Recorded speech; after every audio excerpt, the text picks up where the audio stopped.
Well, welcome to this edition of Family Hour. Here we are on the Iowa blog, and boy, we have a seven uh, as our Wow. cast of characters here. I think we're going to have eight before this show is over.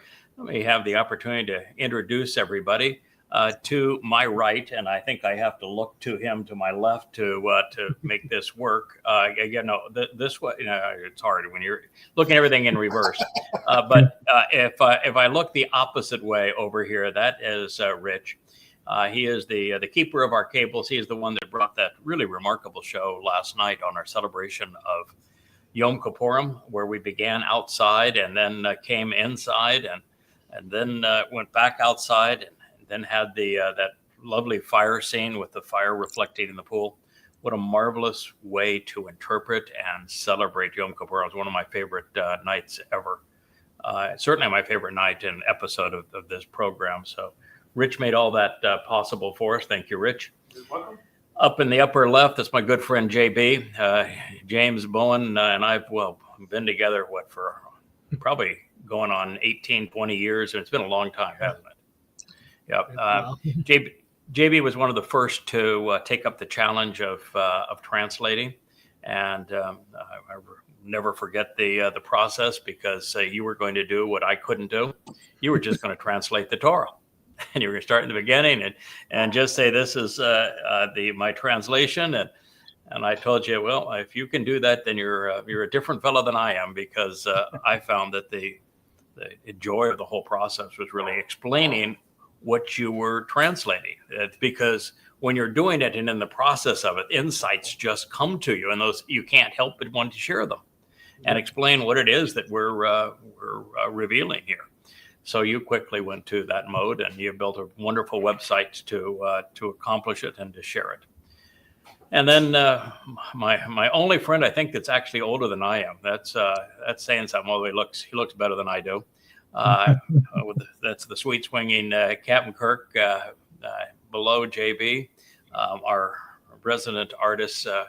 Kirk's has, I guess we've been friends now for every bit of 20 years through this process. As a matter of fact, you're going to even share a note that you wrote on something that happened yesterday that probably needs to be responded to. Kirk was somebody that heard me on a radio show long time ago, and said, "Wow, that really makes some sense. That resonates. That's exactly how I thought it ought to be." Has this guy really finally been the first one to figure it all out, so that now I have reason to accept what I've just sensed was true? And you came to the website, began to read the books, did as I had asked you, checked everything. And word after word, you investigated to learn whether or not that was an accurate rendering of that testimony. And probably after about the 1,000th check, you say, maybe I can just read this now. Morena Rose, 670. I haven't found anything that is incorrect. So that's my good friend Captain Kirk. Beneath him is the first person I think that this message resonated with. That's Dr. Jeff. You've heard me speak of Dr. Jeff for many, many years. It's the first time we've actually had you on the program, though, isn't it, Dr. Jeff? It sure is. Yeah. And we've, I think, known each other now for maybe 22 years, a very, very long time. We met while I was writing initially Tea with Terrace and promoting it, and then after that with Prophet of Doom. And so he does have to have an active phone there. He is a practicing physician in Arizona. So he needs to know if somebody's calling him to save someone's life. But we've definitely been through thick and thin. Huh. Hard to imagine the life that we have lived, and the times and the ups and downs, and through it all, here we are, doing our best to expose and condemn Rabbinic Judaism, Christianity, Islam, and to share the testimony of Yahweh for his people. And Dr. Jeff is definitely a member of the tribe, and I think was the first, other than perhaps Joe Page may have beat you to it by a smidgen. Joe Page is also Jewish. So the two of you have the longest track record together with us. And they have relationships that are this intense, where you're going over material that is this profoundly different than everything that the world has been shown, religiously, politically. And to have those kinds of friendships develop and mature over time is pretty extraordinary. And below him, right there, sitting almost on top of my fire pit, you're at least in the pool this evening. There we have Kevin, and Kevin has been the ultimate, literally godsend for what we're doing. It's Kevin and Rich that have shored up Team Yah, so that I've been able to go back to just doing what Yah asked me to do, which was to translate and to understand his testimony, to be the person who presents this Yahweh blog as he asked, and then who advances that to the best of his ability, which isn't very good, on social media sites, particularly I do X and Facebook.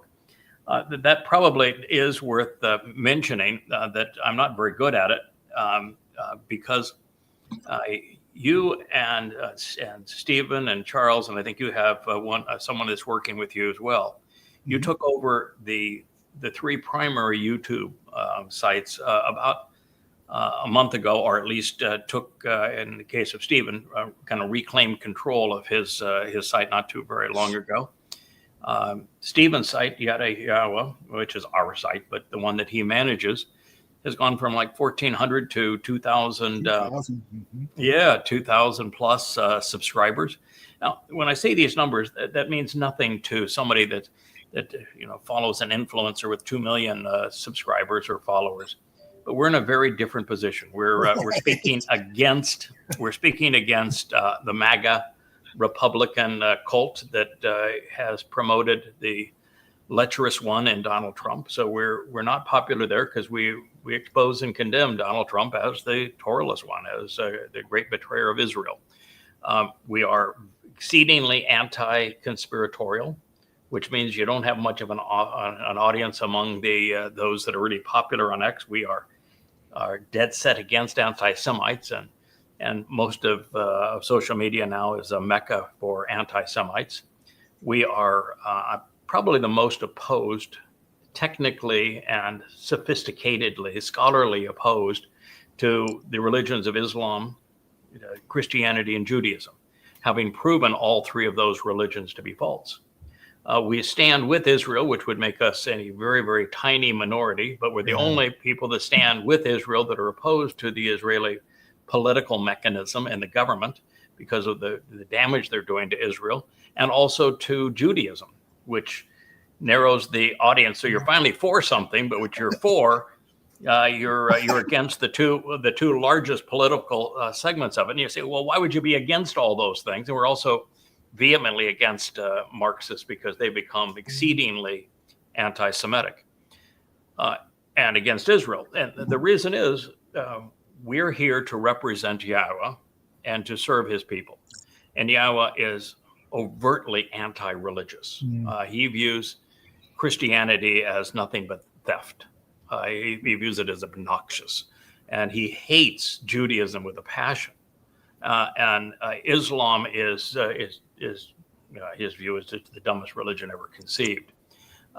And he speaks. He's outspoken against politics. So we, in sharing Yahweh's message, convey his animosity to these things. And then on the positive side, we're representing Yahweh's name and his beloved son, Dode, who is our Messiah, our King, our Savior, and the Son of God. And there's no one that wants to hear that. Yeah. It's the single greatest discovery in human history, but nobody wants to hear that. And most people are vehemently opposed to it. So to have an audience that grew from like the Yada Yahweh YouTube account from 1,400 subscribers to over 2,000 these past few months, that's substantial under those circumstances.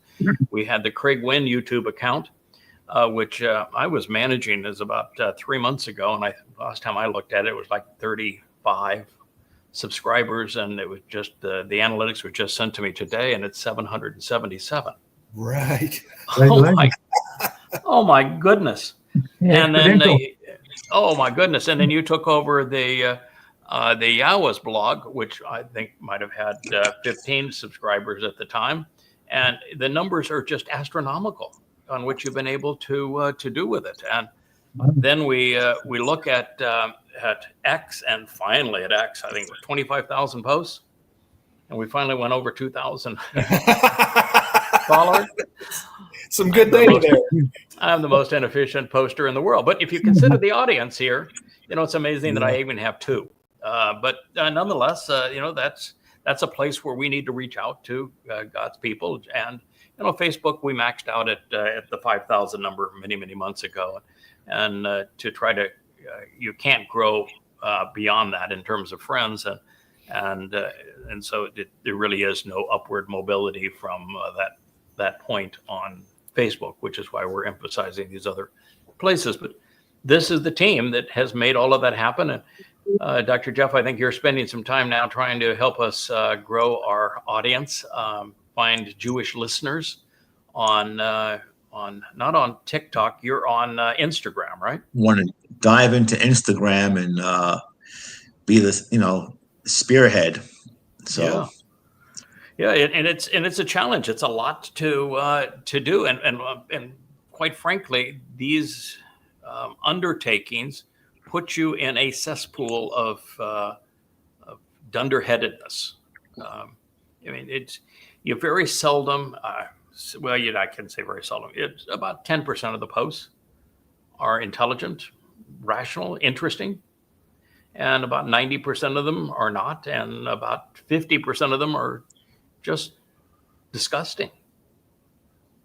So it's a really an interesting go. We have Wookie right here. He's there's the Wookie putting up his head so that you can see him. Yeah, the Wookie was a partial star yesterday, going and riding in his Wookie mobile. So he decided he wanted to be part of the show again. We'll have Leah here, I'm sure, in a bit. It was actually a pretty tough day for Leah. It's not so much that she was viciously attacked. And this was, in this case, this person had planned this attack against her for many weeks, if not months, probably for months, and was orchestrated by the psychotic mother goddess. And it's one thing to attack her, and she's used to the fact that that's all they do, is they attack her to get to me. But the thing that bugs her the most is that they are trying to find weakness in her to get to me, and that's it takes its toll, particularly on somebody who would like to have a very quiet, anonymous, introverted life, just studying the Torah and sharing it so that we can grow together in it. And so this is not appealing for her, and so she will join us. But she did have a highlight, though, just moments ago. My wife has been a shepherdess for the time that she was in the islands, and she has a lamb here, and the lamb is Hannah. And for the first time, Hannah actually came to visit us here at our house. So Leah was feeding Hannah and enjoying Hannah's company. But after that time, I think she wanted to get ready for the show. We're a little different, My preparation for the show is as I wet my hands and put them through my hair, so it's not like all over the place and a mess. That is my preparation. So I'm pretty diligent here about getting my act together. Sometimes I even change shirts, for the show. So we're all spiffed up. I actually want to begin, and then we'll take an interlude here in a moment by first of all telling us where we are. We just finished the celebration of Yom Kippurim. Yom Kippurim is probably the happiest day of the year for Yahweh. Certainly the fulfillment will be the happiest for him. There are days that are more important, and there are days that will be more spectacular. Certainly the most important is when His son Dode fulfilled Pesach, Matzah, and Bikurim in 33 CE. Now, before I leave, his son fulfilled Pesach, Matzah, and Bikurim in 33 CE. The mummy goddess has taken the rabbinical point of view that Dode could not have been. Dode is God's beloved son. He is the Messiah. He is the former and returning king. That taking the rabbinical view that a man cannot have fulfilled Pesach or any sacrifice, therefore the Adamah Parah can't be sacrificed either as a person. And the problem with that is a couple-fold. First of all, it was only a rented Bashar body that is sacrificed on Pesach. Right. And Yeah. what is the difference when you're using Bashar body? Wouldn't you use that same term to speak of the flesh of an animal? Yeah, exactly. So a Bashar is as an animal's body, whether that animal is a dog or a man or a worm. It is a animal's body. It just means body. So you're not sacrificing a human. What makes us human is our soul. Yeah. And the soul was not sacrificed. As a matter of fact, the soul went into matzah, into Sheol the next day on matzah. So it isn't a human sacrifice. It's the sacrifice of a body. Yep. And when you equate that body to humanity, then and make that your excuse, then what you're saying is you are really stupid, that you can't understand what Yahweh is doing here, or you don't have any appreciation for the fact that the only part of any one of us that has any merit at all is our nefesh soul. Yeah. Yeah. That's it. And did he sacrifice his nefesh soul? No. No. He sacrificed his Bashar body, and it was one that was rented for the purpose. So it's not a human sacrifice. It's Dode soul being put into a Bashar body for the purpose of fulfilling Pesach. Now, the second problem is, then if Dode didn't fulfill it, it hasn't been fulfilled. Ooh. Now where are you going? So now there is no life. Yeah. And how did Dode's soul carry our guilt into Sheol if it wasn't part of Chag Matzah, where Pesach, Matzah, and Bikurim are all one integrated event? Now there is no salvation. Now there's no Explain salvation. that one, Lucy. Yeah, explain that. Okay, and then go one step further. When Dode wrote in first person, 1,000 years before he endured it, how he would fulfill Pesach through crucifixion, 700 years before the Romans even invented crucifixion, what was he talking about? Was he having a delusion? Yeah. When he doubled down in the 88th Mizmor, what was he talking about? Same thing. Same thing? Yeah. No, he's trying to have his Stephen King moment or something. Let me try this different type of authorship. I'm going to make up some fantasy. Yeah. My fantasy is going to be crucifixion. Right. I want to speak of it in first person. Yeah. And when Dode said, and when his Dode as the Messiah, as Gabriel, is saying, I'm going to accomplish this on this day, which happens to be the conclusion of Chag Matzah in 33 CE. And he gave that prophecy in 555 BCE. And he told us the exact day that he would be cut off, that would be fulfilling Matzah, to fulfill the Pesach, Matzah, and Bikurim. What was he talking about? Right. He told us the exact day that he would do it. What was he talking about? Right. So, I mean, the lengths that someone will go through to try to promote themselves when they're psychotic is amazing. But by itself, it wouldn't mean anything if the psychopath wasn't able to divert other dimwits into believing them, and if they were to just go off into their own delusions. But unfortunately, like all of those that get all tied up with Satan, and that's what they have done, they have no creativity. So all they can do is either counterfeit, they wear made like a skin, or they deceive. And that's it. They got nothing else going.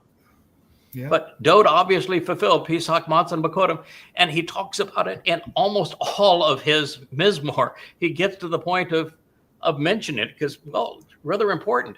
And then if this wasn't the case, who are the greater and lesser luminaries of the fourth day of creation? And why are they signs for these Moedim? Yeah. Yeah, it's not Why about does one counting reflect time. the other's light?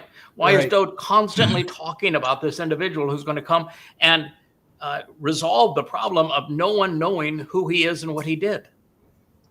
Made the point.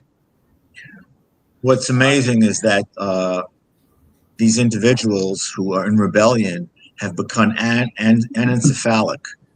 They knew, understood, and got the truth to begin with. Then their brain circuits just went dead. It's beyond comprehension. You've just made the case in 5 minutes. It's beyond comprehension that these individuals, and they drag other souls with them, either to be dissipated or into Sheol. It is because listen, if you're deceived, your soul simply ceases to exist. But they're not content to be deceived. They're content to run a racket to try to disrail what Yahweh was trying to accomplish. And that really is stupid. And well, they'll go, for example, because there's a choder, and they're trying to figure out, okay, why in the world would be 7 spirits of Yahweh afforded to the choder? So they're saying, oh no, the choder's just Dode. But why would God use a term which means stem when Dode is presented as the Shemach, big branch? Right. So why would you call him a little stem? And then why would you say that he is a sucker off of the fallen rootstock of Yisrael when Yisrael was just taking shape? It was just a bud when Dode was in his first of 3 lives. Right. And why would you refer to him as a bashar? Or as a parah, as a parah, as this productive bull, which it does in the opening statement.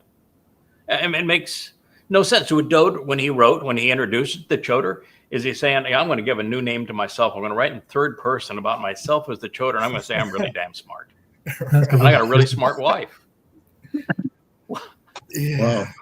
Wow. What are they thinking? I mean, how in the world can you jumble the picture up? So I've spent 24 years framing the picture that Yahweh has presented, so you can look at it from the proper perspective and see the whole story that God has shared with us from beginning to end, with all the pieces into place. And what they're saying, oh, pick this one out, pick this one out, pick this, throw them up in the air. Throw this one out, miscast that one. What in the world are you doing? You know, Craig, now that you put it that way, Yes. they have just diagnosed Dode with a schizoaffective disorder. Well, that's Okay. that's a fancy term. It doesn't sound good. No, it's I don't even know how low, to spell it's low tobe. It really is low It's tobe. low tobe. Okay. For those that don't know Hebrew, low means not, and tobe means good. Good. This is Basically, not good. he's developed multiple personalities, and you combine that with an affective disorder. So combine somebody who's schizophrenic and who's bipolar and kind of mix them up together. Yes. Okay, not very bright. Not very bright. I'm going to say something here that's going to come across as controversial, and it's tough for me to say because I don't think you fellas probably don't know anybody that's gone as much out of their way to reject the propensity of religions to demean women. And if you look at Christianity, men lord over their wives.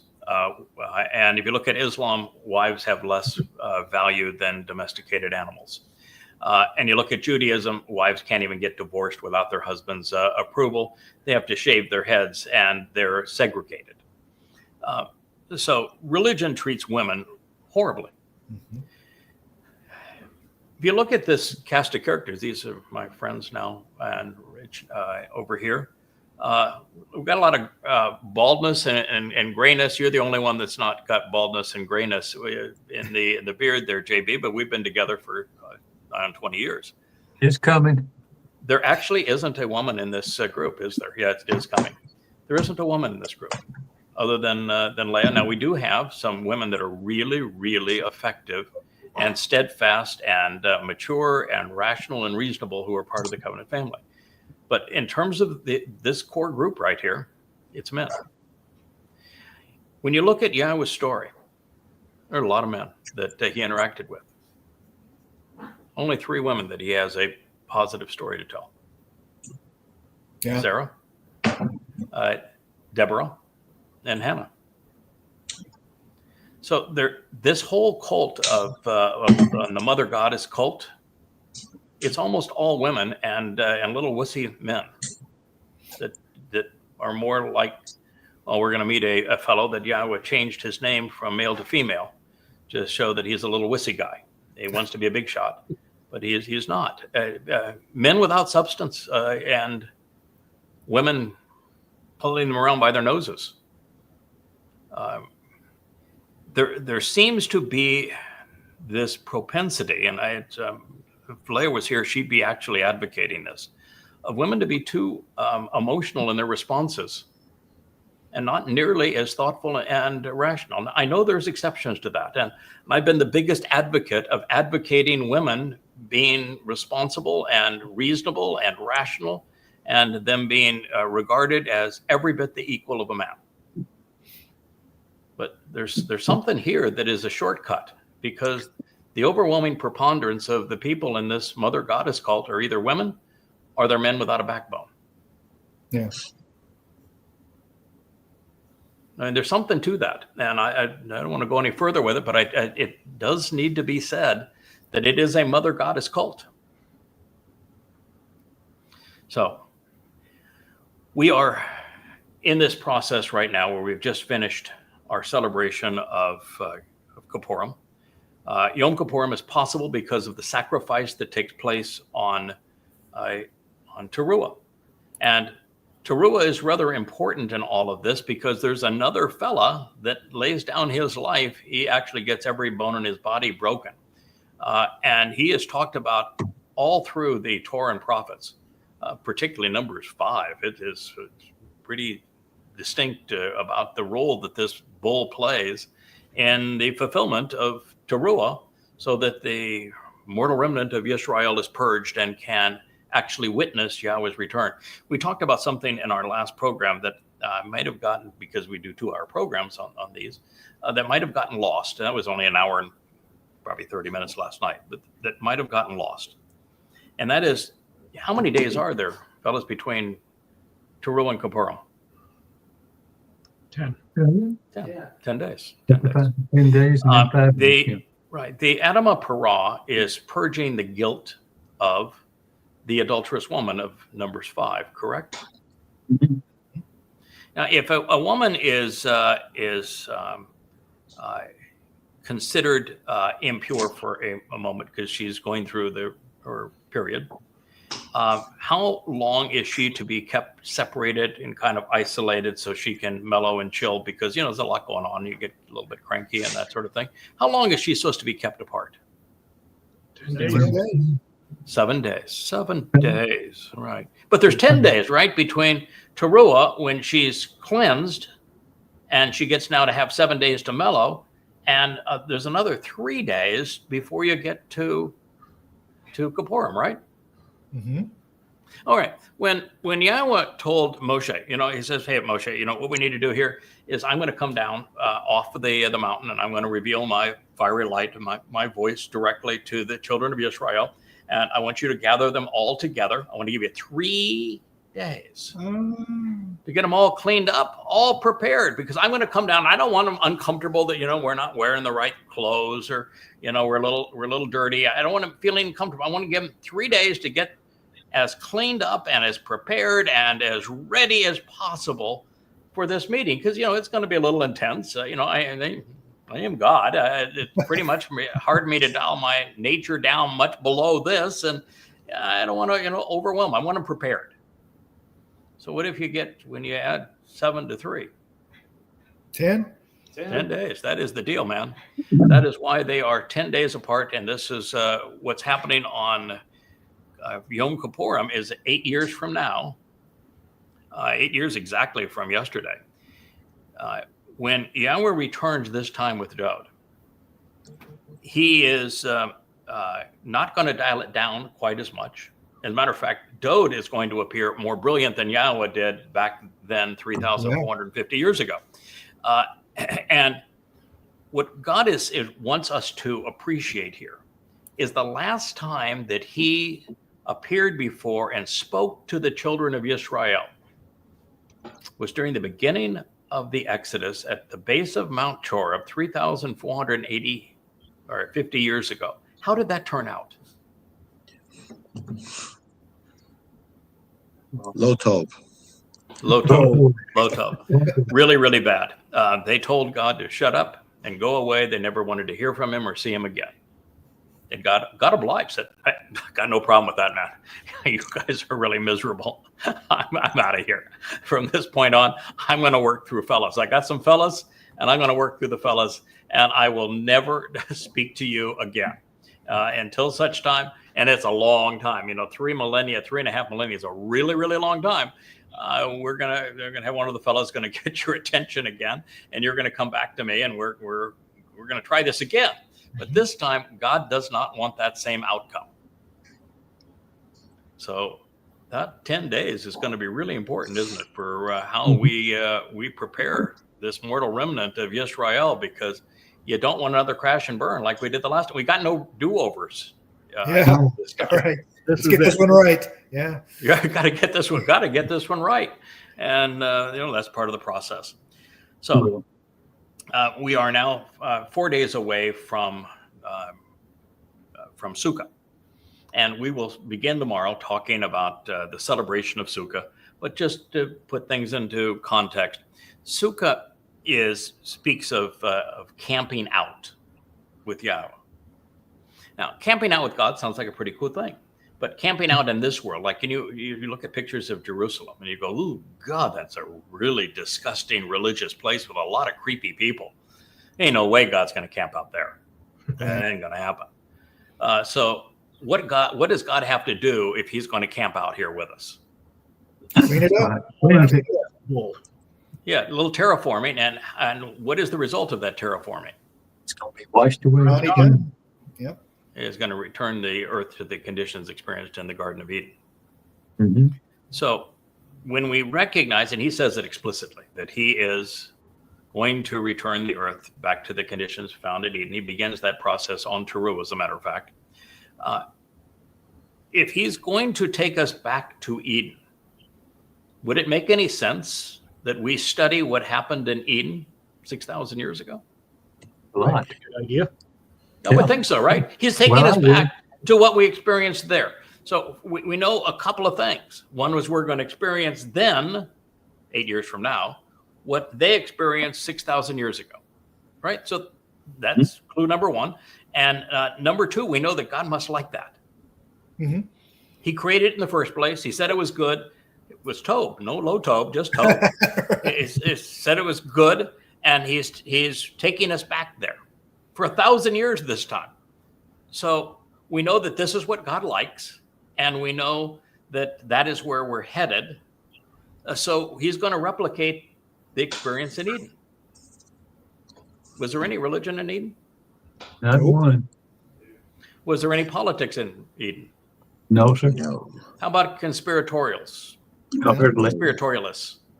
Not No. a bit, was there? Not unless you count the serpent. No. How many people were trying to work against God and his chosen implements? No, Yeah, on the everybody was going the same direction. We're all going the same direction. Now, because it comes into this, because this last split was over taking a more edgy view, trying to reach out to secular Israelis who are, fairly comfortable in their own skin. These are people that have not been affected by the prudishness of Christianity or the idiocy of making women wear tents in Islam. And so she's a bit edgier and flashier in some of her artwork because that's the target audience. In Eden, What was the wardrobe? 0. Nothing. Nothing but a Birthday smile. suits. Nothing but a smile. And what did Adam say when he first saw Chawa? Wow. Yeah, yowza. Yowza is something that loosely translated, it means yowza. This is the best present Oh, yeah. ever. I Oh, like wow. this. Yeah, I Hey, like this. thank you. Thank you. Well played, So- God. Well played. Toda. There You're we go. good. When they spoke about their nudity, and it was very clear they were nude. And what did it say? Were they? Oh, it was so terribly embarrassed. Oh my God, I can't believe this. Oh, I'm nude. What does it say? They just frolicked around freely. They said they were happy as larks. They were not the least bit ashamed. In other words, they were not religious, Mhm. because it is the Because they culture of weren't there. religion that has created this artificial shame about the appearance of human bodies. And religion has really made a mess of this. So they were wearing nothing but smiles. They were very happy about it. God was very content about it. In fact, they didn't even attempt to cover up until they did a dunderhead and they twisted the words of God to suit their agenda. Correct? Yeah. Correct. So I guess it makes sense that this mother goddess cult that needs to do that also has a conniption fit over There it is. over bodies. Mhm. Yeah. Okay. So do you think that Adam and Chawa enjoyed one another's company in a romantic way? Seemed to be. Abs- I assume so, right? Absolutely. Yeah. I you would think that would be pretty likely. Okay. Just the way that the chemistry works between men and women when we're together that way. All right. So that is the environment that we're going back to. So we ought to be expecting that going forward. Now, God has very little to say about nudity, also and also sexuality. Very little to say. Mhm. Does he ever say, "Thou shalt not see thy woman naked"? No. No, he doesn't. Does he ever say, "Thou shalt not fornicate"? No. Can't build a family any other way. He said the Does opposite. he? Does he ever say, I know, I made a woman really, really attractive, but that was just as a test for you because you are not to touch that thing. That thing will mess you up big time." Oh no. He said, be like one and be productive, right? Mhm. Uh-huh. I can put that together. You don't need an illustration, I don't think. Okay. But I And- can. Yeah, okay. Well, I bet you could. You have, in fact, in the past. Speaking of those things. And so, did Yahweh ever say, "Thou shalt only have one spouse, and thou shalt never have sex with another spouse"? No. No. No. Did he ever say, "Well, boy, don't 10 concubines and 8 wives"? You've lost me on that one. I was good, to go with 2 concubines and 3 wives. But good God, man, 8. What do you need there, dude? 8 No. and 10. What do you think you're trying to do? You're trying to, run a stud farm. What's going on here, pal? Did he ever complain about that? Nope. Nope. No. There's Even never when any- he got, and we don't know what the extent was, but when he and Jonathan had a thing, they were Yeah. buds. They hugged, they kissed. They were, we know that we were very close. And you gotta get over some of people's freakishness with homosexuality. God actually doesn't speak of it at all. The terms that he uses really speak of the wartime conquest where the victors would ravage the defeated this way and sodomize them and Yeah, it was about power. All It's of them about is about power. Yeah, Incest, power and control. It's Power all and about control, power. not homosexuality. But anyway, did he ever criticize his son's relationship with Jonathan? Not once. No, not once. So that wasn't a hang up either. Okay. So we've got no hang-ups on any of that. So God has a fairly small list of things thou shalt not do sexually. You can't do the lammy. Okay. No doing the lammies. I mean, okay. The lammies are cute, but you can't do the lammies. Or the camels. Well, the camels aren't very cute. Yeah, but okay. The second thing is, so it's really is just don't do animals other than humans. Second, don't do mommy and daddy. Don't do your daughter. Don't do your son. Don't, no incest. Yeah, sister, brother. No rape. Right. No pedophilia. Anything else? Nope. No. And he doesn't want you to see, as a child, he doesn't want a child to see mommy and daddy naked, because it kind of freaks you out a little bit. I mean, it's traumatizing. It's traumatizing for a kid. I don't want to. They don't understand. Yeah, and it's just not right. So you don't want to see mommy and daddy naked. And he says, don't do that. And then in terms of women and their, the sexual differences between the way they operate and the way that men operate, he realizes that the reproductive system has a reboot once a month. It lasts about 7 days. And so what did God say about that? To separate. Separate. Yeah, be separate. Put them separate. They're going to be in their own little tent for 7 days. That's for their health and for the health of the relationship, because women have been known to get a little bit cranky during that period. No, hormonal. Hormonal. They get to be hormonal. Okay? They get to be hormonal. And it is really bad form to say, why are you so bitchy this week? No, they can't control it. So it's actually hormonal. I know it is hormonal. Yeah. So and so the best thing to do is just keep the girls together during that period of time, and it works out just fine. No, to keep her alone, not with other girls. We'll keep her alone. But the fact is that with alpha females, all of the beta females, they actually sync up with the alpha female. I don't know if you guys know that, but the most assertive woman in a group. No, not the most assertive. The girl with the most testosterone wins. Okay, well, all right. So she'd be the most assertive anyway. So we're just yes. They're directly related. And all the other women will actually sync their periods up with her. Yes, girls have gotten very mad at me for that. Yeah, Leia's the one that they do that with. So anyway, that's God's instructions on the whole thing. And when God speaks of adultery, he's not speaking of sexuality. He's speaking of religion. He doesn't like people cheating on him with false gods. Don't adulterate the message. Yeah, that is the whole deal. And just to prove that, when God is divorcing Israel, and it's a symbolic divorce, of course, he's not physically married to Israel, but when he divorces Israel, his instructions on divorce is what? What do you do if you want to get a divorce? You write a letter, right? No argument. You just write a letter. I'm done with this. I want a divorce, and you can add whatever you want to the letter or not, but you just write a letter and say I want a divorce, and the woman can write it, the man can write it. It's all done. So that being the case, Yahweh says, all right, before I write this letter of divorce, Hosea, I want you to marry a whom? A what? A religious prostitute, right? Gomer. So he's divorcing his Israel for infidelity, and Israel's crime is obviously religious prostitution. So that pretty much affirms that. And God says, I'm not returning to you, by the way, until you return to me. And the only way that they can return actually is through the sacrifice of the animal prize. Set this up right from the beginning.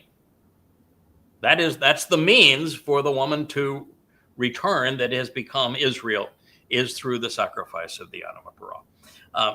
So that all makes everything possible to lead into this marvelous time of camping out with God for 1,000 years of Sukkah. All right, so that's where we are in the timeline in the festival of Yahweh. The only thing that we should add to that is that the rabbis are off by 197 years.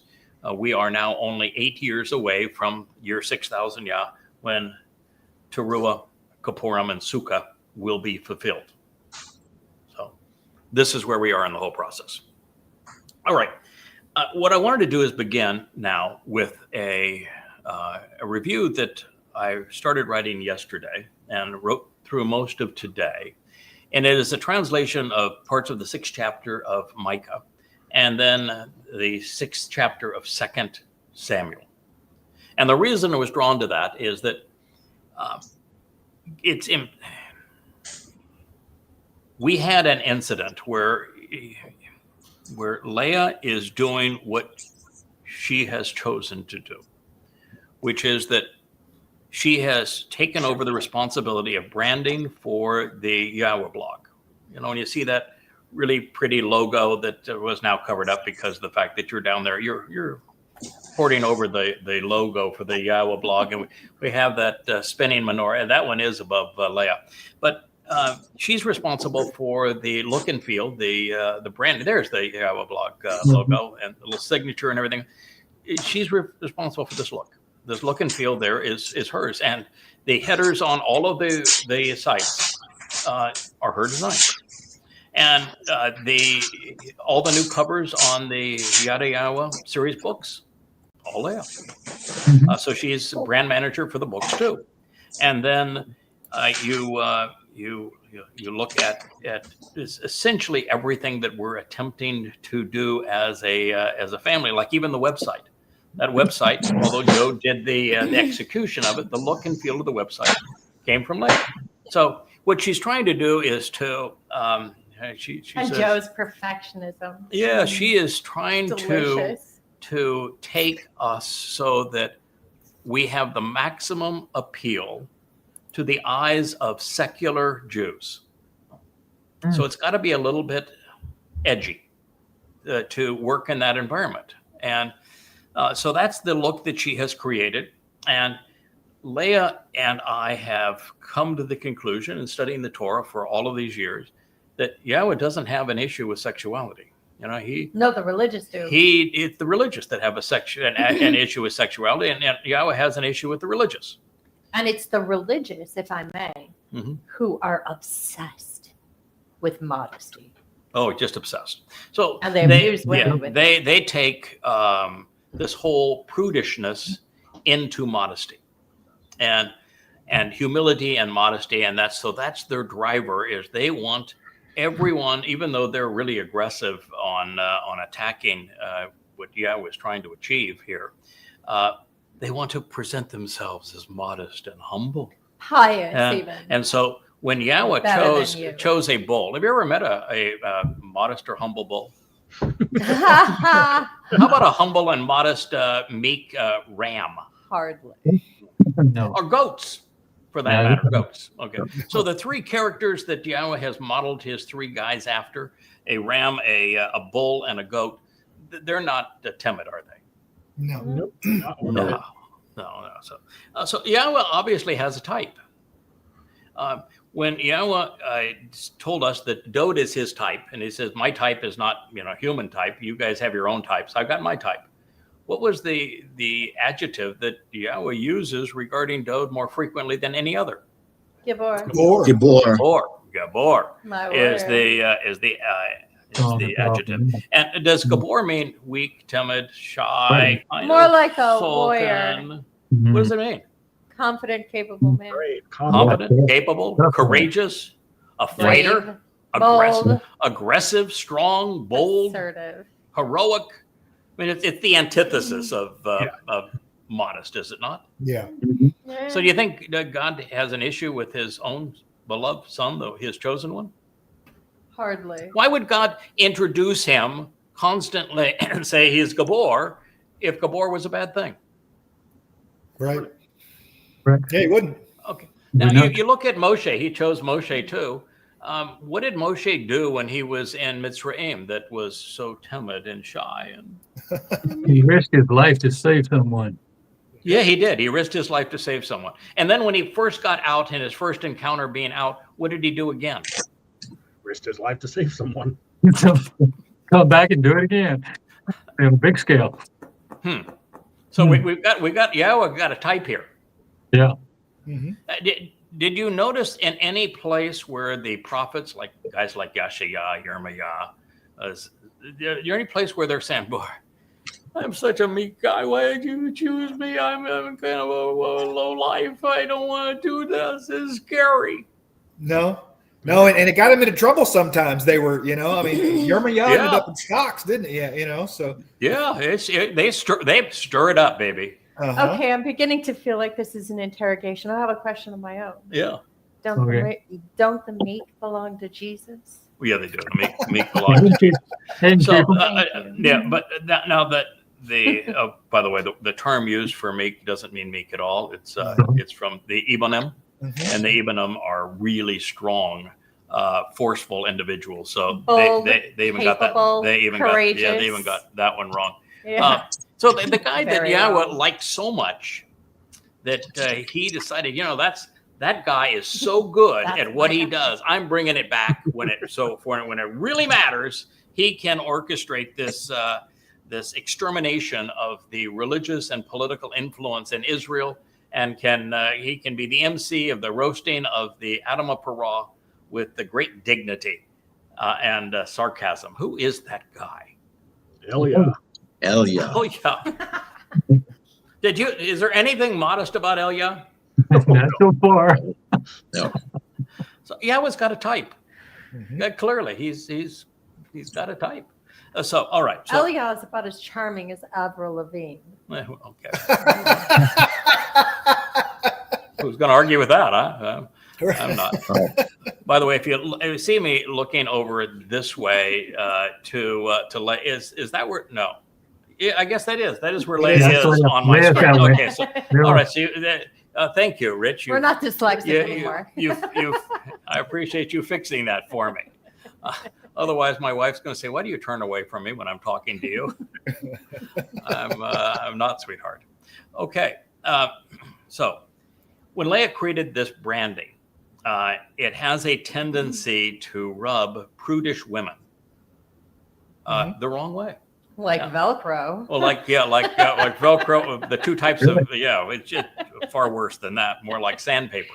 It just rubs them the wrong way. And I had this problem because there were 3 women in particular that were doing editing for me back in the day, and I was translating Ezekiel, the 2 chapters that are rape scenes, and those chapters are really gross and they are graphic. Very graphic. And the second one, I mean, it is stunningly graphic. And these are young girls that Satan is It's raping. pornographic. And so I translated them accurately. Mm-hmm. And they have, can't do that.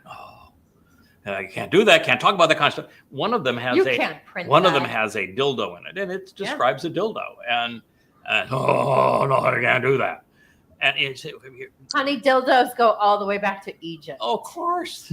Get over it. So What are you, they 5? but they had Get over it. a fit over this stuff. It's like, they hadn't enjoyed a romantic experience in decades. Have an orgasm, ladies. Oh, well, okay, we're not. Well, My advice. might be true, but so anyway, they've had a conniption video, and they all left to be part of the Mother Goddess cult. So I've seen this happen before.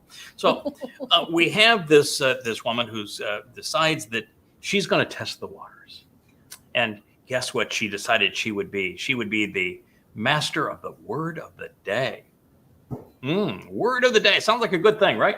So if you're going to start with the word of the day, would you start It with is a a word? good thing. I made it up a long time ago, and Yeah. somebody else instituted Okay, it. so word of the day, would you start with something like Kara? I would. That's a good word, huh? Yeah. Oh, How yeah. about Great word. Bereth for covenant? Asher. Mikra? Asher. There you go. Yeah. Asher. How about- Asher's a really good one. Shabbat. How about Yahweh? Oh, yeah, I was How going to about say that. Yahweh? Yeah, well, they can't use Yahweh because Ibonim. they've corrupted his name. Yeah. How about Shama? To listen, definitely. Shamar, Shamar, observe. carefully considered. Haya, the basis of Yahweh's name, to exist. Wouldn't there be like a few thousand words that are used often by Yahweh that have profoundly important meanings, verbs and nouns that you might want to explore? I mean, how about in terms of our lives today, the Nakar, the Choder, Yada. the Adamah Parah, what Yada means? Why not go there? Well, anyway, she decided that her word of the day would be a word that appears, guess how many times in the entire Torah, prophets, and Psalms? I know. One. Twice? Echad. Oh, uh-oh. So I've just, let's see if I can fix this. I get too excited sometimes. All right. So it was.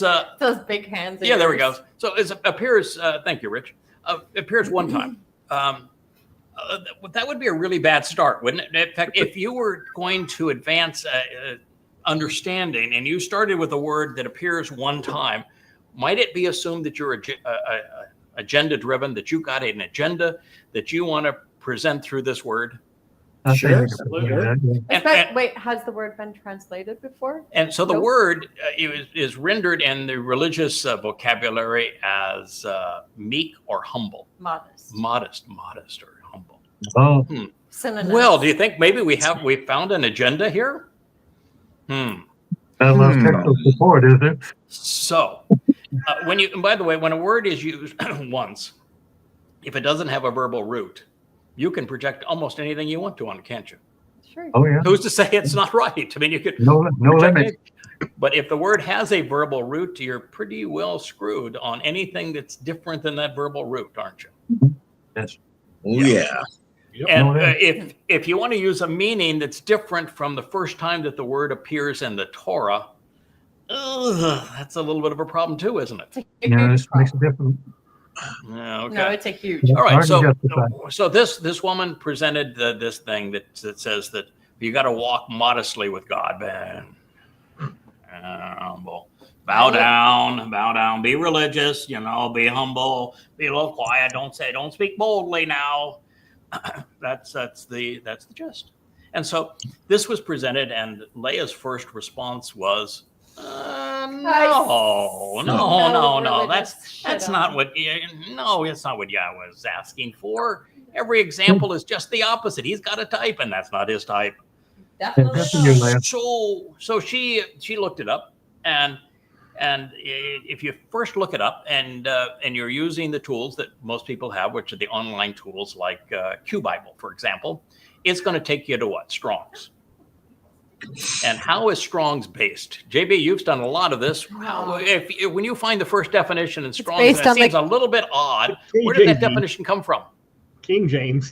King King James. James. That's all they're doing. They're trying to justify the King James. That's right. And so the only time they'll go apart from the King James is if the word is just so different from that. They just, okay, this is what it actually means. But okay, but King James says this. We're going to throw that in someplace. Yeah, it's going to be included.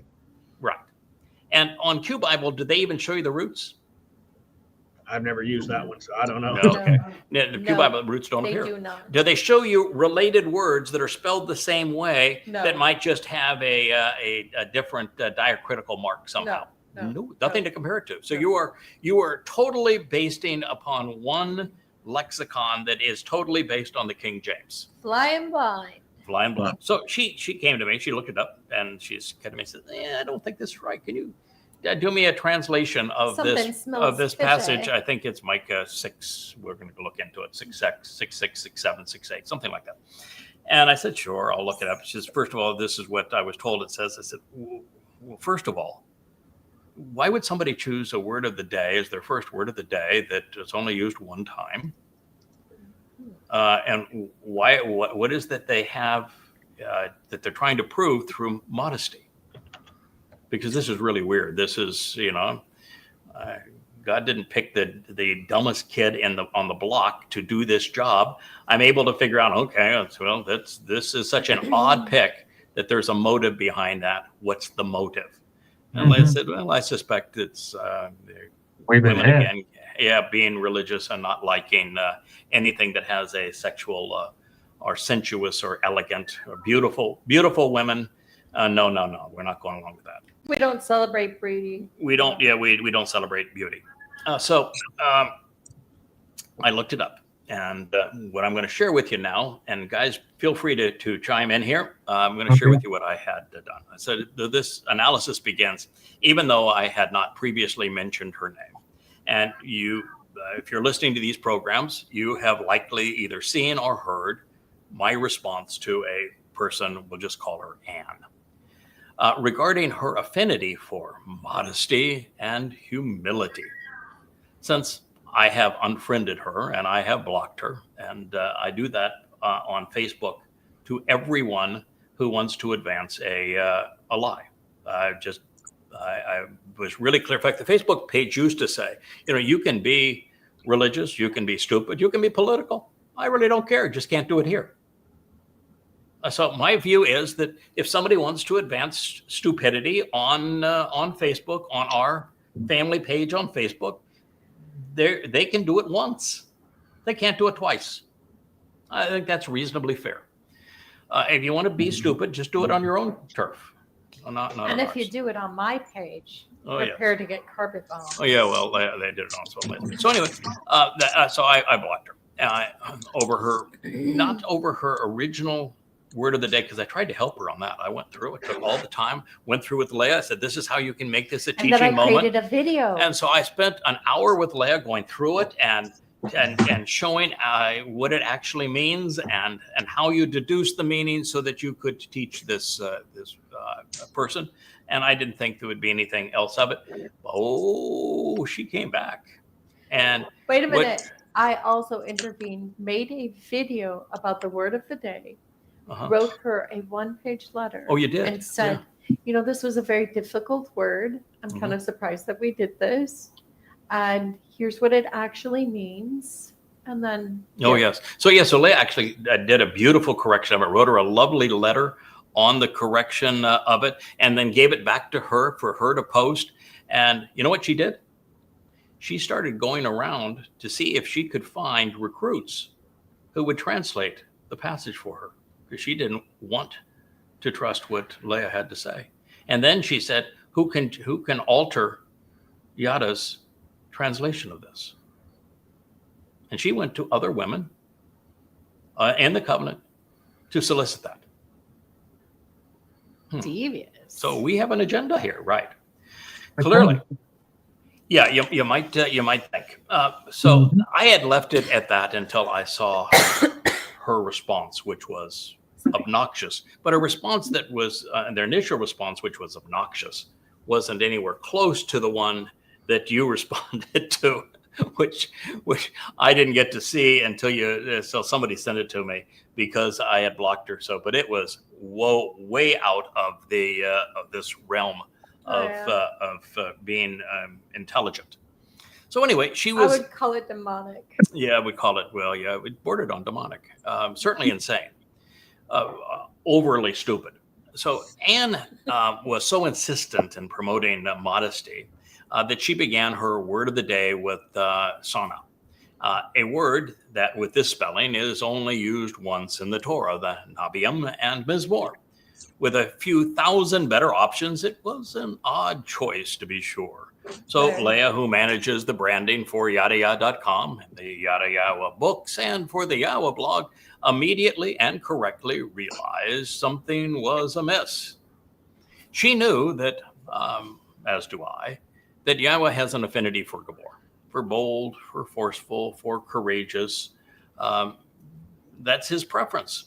And as a result of liking people who are combative, she knew that our target audience, particularly among secular Jews, who are, I don't know how many of you guys been to Israel? Yes. Yeah. It's a pretty racy place. Dr. Jeff, you probably have friends that are Israelis. I do. You do? Okay. I have many friends who are Israelis, and I have been to Israel. And the thing that I liked, there's a lot of things I didn't like about Israel. It's so religious, it's just disgusting. But there's one thing I really liked about Israelis. They're aggressive. I mean, men are men in Israel, among the secular Israelis. Yes. They're tough, they're tenacious. In business, they were great to deal with. You could shake a hand with an Israeli and you had a deal. And they would, if I had to pick somebody to get into a brawl with, and not against, but on my side, it's going to be an Israeli. They're tough. I mean, they're men's men. I like them for all of those reasons. Do you see what they've built in the last 80 years? Yeah, but if you look in the religious community, this is not true. But in the secular community, Jews are, Israelis in particular, they're combative, they're tough, and they've got character. And so Leah designed our branding to appeal to these kinds of people. Makes perfect sense, right? Do you ever notice that ever dealing with Israelis, Jeff, that you say, oh God, man, they're really bashful. If you were trying to do something, have a medical conversation, they had to show, something that might show a little skin. Are they saying, oh, don't show me that? They're as bashful as a dissecting aneurysm. Okay. Only Jeff can do that. Okay. So this sense of prudishness and modesty does not appeal to secular Israelis, does it? Especially not to Jews who remember other Jews who got burned by Yes. Nazis for degenerate art. Yeah. So it is quite this whole prudishness with amongst women is a result of the Christian and the Islamic culture. Sure. It's certainly not in part of the Jewish culture. No, definitely So not. she made our branding reflect Yahweh style and that which appeals to Israelis. But unfortunately, women still mired in the culture of demeaning and misogynist religious customs prevalent in Judaism, Christianity, and Islam find this so uncomfortable, they tend to attack those who ruffle their prudish feathers. Now, Wow. realizing Already. Thank you. Realizing the Quite the listen, alliteration you there. just I'm got gonna have to listen, use that. I I'm gonna am find a place to use that. yeah, and with all of our people here, I wouldn't put up the text. We just have too many faces here. Okay, so now realizing the absurdity of offering a word of the day, using a word that is only used once, and is hereby subject to religious interpretations. When Leah brought this post to me and asked me to render Sana for her in that context, as it whether or not should it be modesty, I turned to it and made this rendering. Yeah. And it reads, he has reported to you, informing you.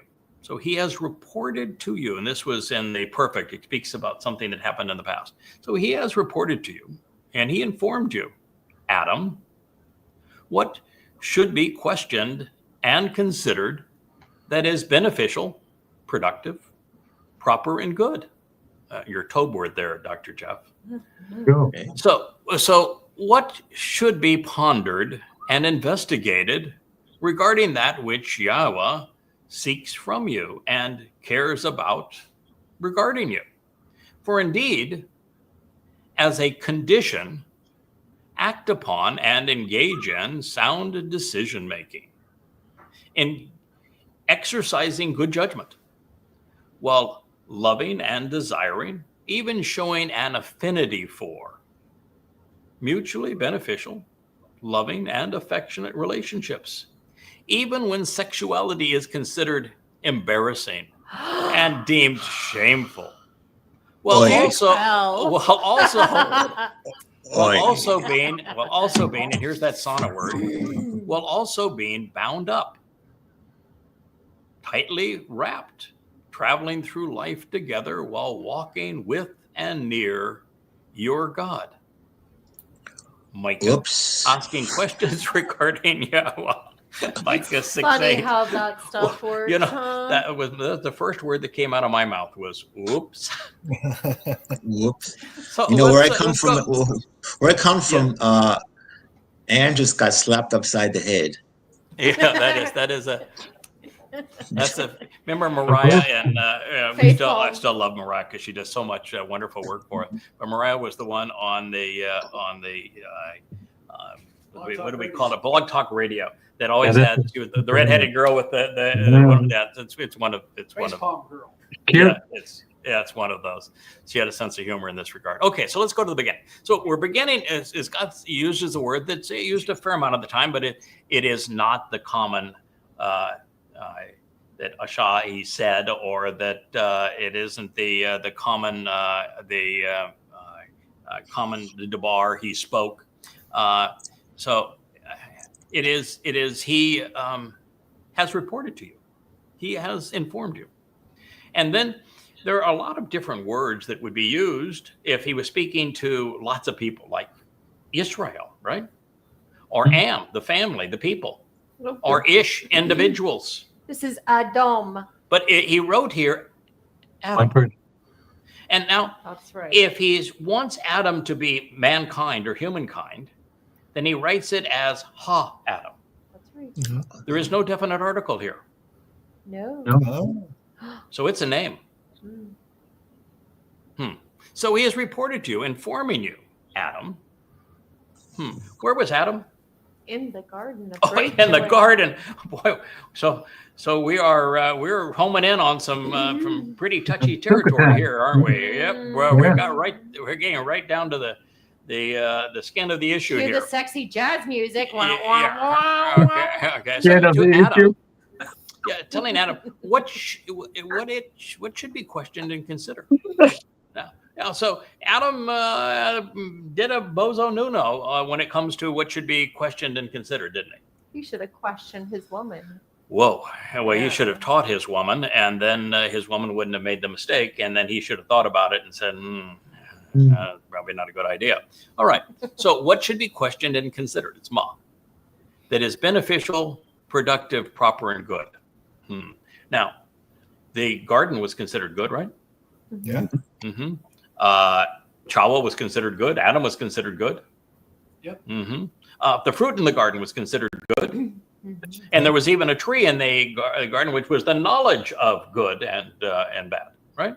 Right. A lot of things pertaining to this. So we're staying pretty much focused on the garden here, aren't we? Mhm. A lot of Tob going on there. So what should be pondered and investigated regarding that which Yahweh seeks from you and cares about regarding you? Well, he spoke of that tree of Tob, said, don't take a bite of it, because that one, you're not going to live very long if you do. Now you need to nourish yourself on it if you're going to get back to the tree of life, but different story back then. And so he is still talking about, these are the things that Yahweh has provided and information to you that you really should have pondered and investigated and thought about, because he cares about you. Then he says, for indeed, as a condition, act upon and engage in. This means this is something you ought to do. Act upon and engage in.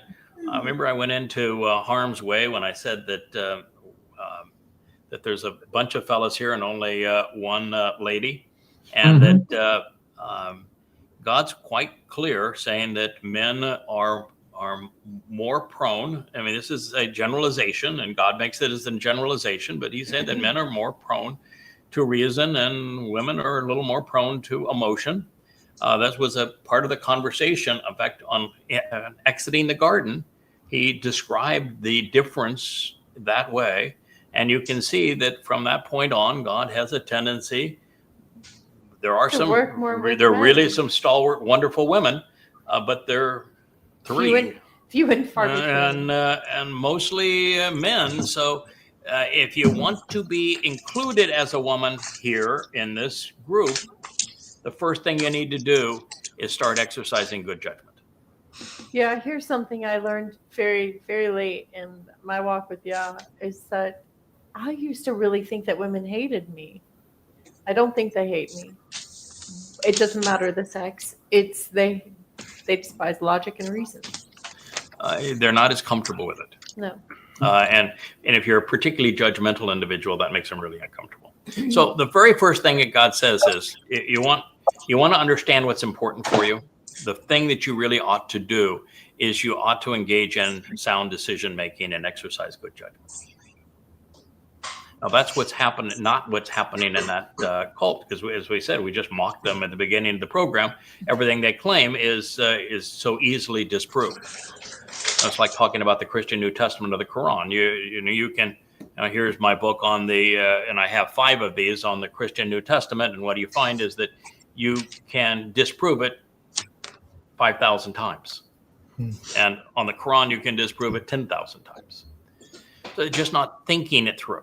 So, for indeed, as a condition, engage in sound decision-making, exercising good judgment. Now this is interesting. This is ahaba, which is the feminine version of ahab. Ahab is to love. Ahaba would be the feminine interpretation of that. So you need to be able to be reasonable as a woman you're now expressing your desires which you are showing an affinity for or loving. So sound decision making, exercising good judgment while loving and desiring, even showing an affinity for. Now the word is chesed.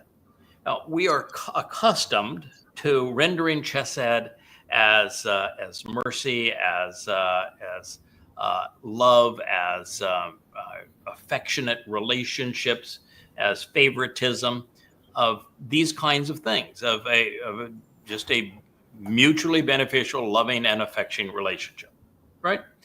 And we do it all the time. You know, that's actually not the primary definition of chesed. No, it's not.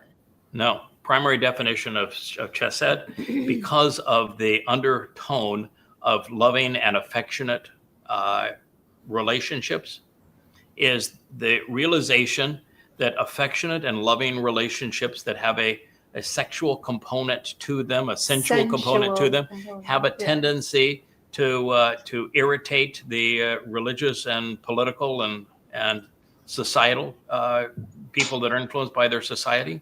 And so it speaks of a stigma that is associated with sexuality.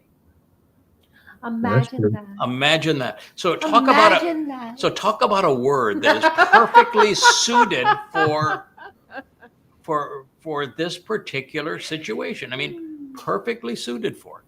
So it says showing an affinity for mutually beneficial, loving and affectionate relationships, even when sexuality is considered embarrassing and deemed shameful. Mm-hmm. It's like God said, I've got just the perfect way to weave this in to an answer that says, uh-oh, while also being, now this is I tried to tell her. This is shana. This is being bound up. This is being tightly wrapped, traveling through life while walking with and near your God. Now, when God says, you know, when we are transformed, we had the fire last night. The purpose of the fire is to take these mortal bodies that we have here, which are very limited, can't be perfected, can't be eternal, can't travel really off the planet to any extent, and to transform them into light and energy. E equals MC squared. What is bolder, bigger, more powerful, mortal bodies or energy? Energy. So when we walk with Yahweh and in eternity, are we going to be we little three-dimensional bodies, or are we going to be seven-dimensional radiant light and energy? All right. Light. All right. So Micah, the name, is actually an abbreviation of Micah Yah. Mm-hmm. And it is comprised of the interrogatory ma, or me, asking who, when, where, and why questions, and he, because indeed, doubtless and certain is Yahweh. Now that is relevant because the statement in question includes two interrogatories and is posed in a very provocative manner. Provocative, you're saying. I do say. So this statement opens by telling us that Yahweh has previously answered these questions. And he has made his preferences known in the past. And in that there are many options for man, by using Adam without the definite article, the inference is that either God had this discussion with Adam, or that we can find the answer in the narrative pertaining to Adam in the garden. The opening question asks us to consider what Yahweh reported to Adam regarding what is Tob. Jeff's word, good. The garden, as I said, was good. Chawa was good for Adam. The fruit was good. They were naked and it was good. There was even a tree of knowledge of good and bad. And of course, as Leah says, Adam and Chawa were, and it was good. As a result of this introduction and what follows, it appears that, well, Leah's answer in refuting modesty was respired, because what she did is that Leah is feisty. I don't know if you guys know that. Yeah, okay, you wouldn't know that? Okay, yeah, she's feisty. I'm about as subtle as an animal. Yeah, and if you challenge her, you better be prepared. You better better have your A game because she's going to come at you. Yeah. So when this was pulled on her and she saw it for what it was, she did another video. And that video was in the garden. Mhm. And it had, well, it didn't show any of what we would consider the risque or private parts. Artfully done, It was artfully done. artfully designed. Yeah. Enticing message. Yeah, enticing. About the garden and the woman. To showcase a beautiful woman without actually showing any of the beautiful woman's private parts, but certainly doing so in a way that you would say that's beautiful. She's tasteful. She's tasteful. She's attractive. Tasteful, So- tasteful elegance. If you're a Nazi, it's degenerate art. Yeah. Now, the reason she did that is that she came to my office after it had failed, and she got the pushback after trying to get Shauna translated correctly. And she said, I think they really just modesty have a problem with nudity. They have a problem with the beauty of a woman, with any kind of sensuality. And I said, so where is Yahweh taking us? Back to the garden. Oh, back to the garden. And what was the dress code in the garden? Not much. Birthday suits. So Well, you think that prudishness and modesty is going to be a problem in the garden? Doubt I it. know. So therefore, why don't you just do a video and reveal where God is taking us? That's what she did. This is where we're going, and this was what was there the last time we were there, and therefore, relax and enjoy. This is going to be fun, right? Yeah. I'm all for it. Have a few orgasms along the way. Yeah, well, it's highly recommended. It's good for you. Yeah. Okay, so by the way, just as from a medical point of view, strictly health-wise. So, I know that there's one, well, we won't say which one, but it's one of the members of this group here that might have a little issue with their prostate. It's a little walnut-sized thing that is part of the male anatomy. And about the vast majority of men, when they pass 50 and they get into their 60s and even their 70s, I think it's like 75% of men, once they get to be 70, have this issue with this little walnut. And come to find out that on my YouTube feed, in YouTube feed, whatever you watch, you get to see more of. And so, I get lots of stuff. algorithm. I get lots of stuff on the technical goings on in the Ukraine war and how we got to this place. I get lots on what's wrong with Trump's deranged mind. The subjects that I'm sort of interested in, and there's a lot of things too on astronomy that I find interesting. So I get a lot of these feeds, and just every once in a while, just as the oddest thing shows up. And the oddest thing was this doctor who was talking about prostate help on men that are in their 60s and 70s, and so I said, she's probably given to me for a reason. Let's watch the daggone thing. And it was only like 5 minutes. And there's 3 things that says that you got to do if you want to have a healthy prostate. Oh, I know the number one. Well, number 1 is actually drink water in the morning. Okay, then I know number 2. Okay, no, number 2 is after you have a meal. Hold your horses after a meal. 10 minutes of exercise. Number 3? Number 3 was number 3, Sex. sweetheart. Yes, sir. Have sex. Regular. I will tell you the regular. first thing after I watched that thing, I tapped Olay on the shoulder and said, I've got great news. We can practice good health. Yeah, I showed up and it says you were here for a prostate check. Yeah. Yeah, I hope it's me.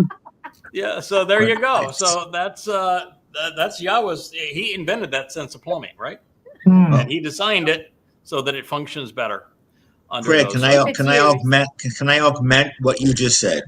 Please. Not only that, when Yah designed us, he made sure that we have a marvelous cacophony of an electrochemical physiologic event.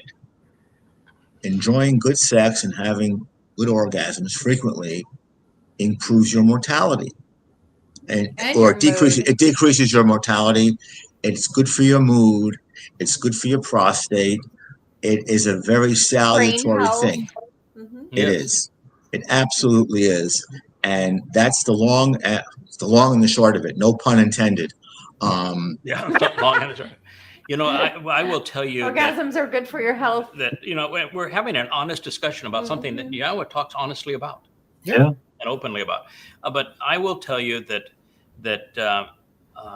in terms of mental attitude, general happiness, being, you know, pleased with the environment that you're in, relieving stress, sleeping well at night, waking up with a smile. Yeah. All of these kind of really positive things, you have a better attitude when you're in a loving, sensual relationship. There's something extraordinarily wonderful about it. And I know my friend up there with the glasses that is grinning, that, you know, he went out of of what, like I went out of, which was a completely loveless marriage. It was, you say, oh my God, you don't really want to have sex. Can I go to the other room? I mean, that kind of loveless marriage was just awful. And you went into a relationship where your wife really digs you. She thinks well, I'm looking at the art and I know what she had to say about it throughout your home. She really likes you. Yes, she does. Yeah. And is it The sex would you say is that your so much your better. overall attitude and your enjoyment of life has improved? Yes, Your quality of life? tremendously. Yeah. This is a Whoopee. really good thing. Yeah. God knew what he was doing when he designed us. You know, he didn't say, I want you miserable. In fact, there's a lot of places where he says, you know, the one thing I can't stand is a bad attitude. Mm-hmm. So have more sex. Yeah, that's right. The answer is, and the I'm last going to thing change doctors to Leah. yeah, Sorry. we're good. Yes, is that there really is nothing better than a romantic, sensual relationship with somebody you genuinely love and you're totally relaxed and comfortable around. You know, there's one of the things that boys growing up quickly learn is that girls can be frightening. Terrifying. And they can be terrifying. And they can really mess with your mind and with other parts too.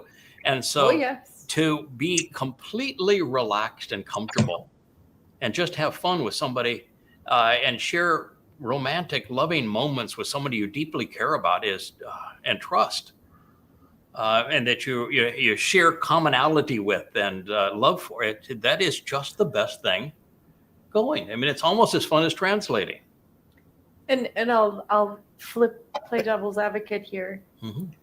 And sexually speaking, men can be quite terrifying too. And particularly in culturalisms where the religion has some kind of play in it, which it always does. Mm-hmm. Women are to bear the brunt of that. Mm-hmm. And I think it's very traumatizing, and I think they react in very ridiculous ways. Yeah.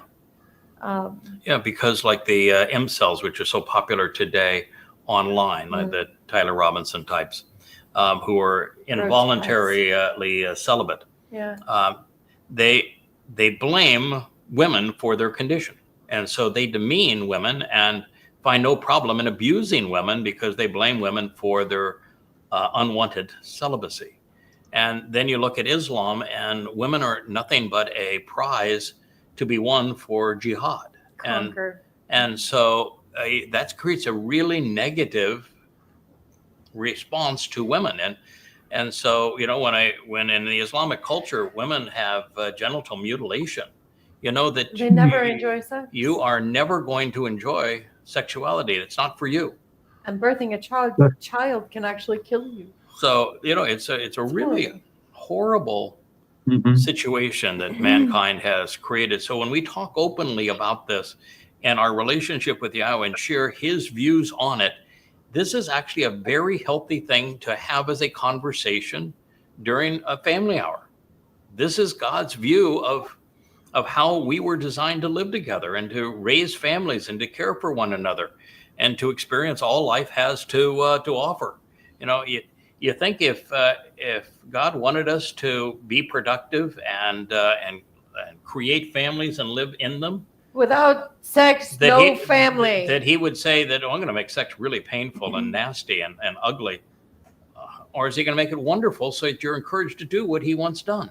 And you don't have to be a genius here. Well, anyway, what we found is that Leah's answer in refuting modesty was inspired. We can turn to the garden to determine Yahweh's preference. This has been something that I have reiterated now for 24 years, because I realized that the story of Eden was told for this particular purpose. And we need to understand it, because this is where we're returning. God's taking us back to Gan Eden. And this is going to happen exactly 8 years from now on Sukkah, so we better be prepared. And if you don't like the conditions in Eden, you don't want to spend 1,000 years.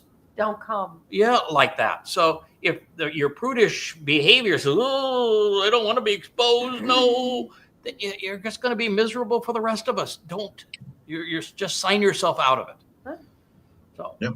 For the rest of us, we're going to enjoy what God has in store for us. I don't have a problem being naked. Do you? No. Okay. Oh, it's obvious. Past is prologue, and the prologue is for the future.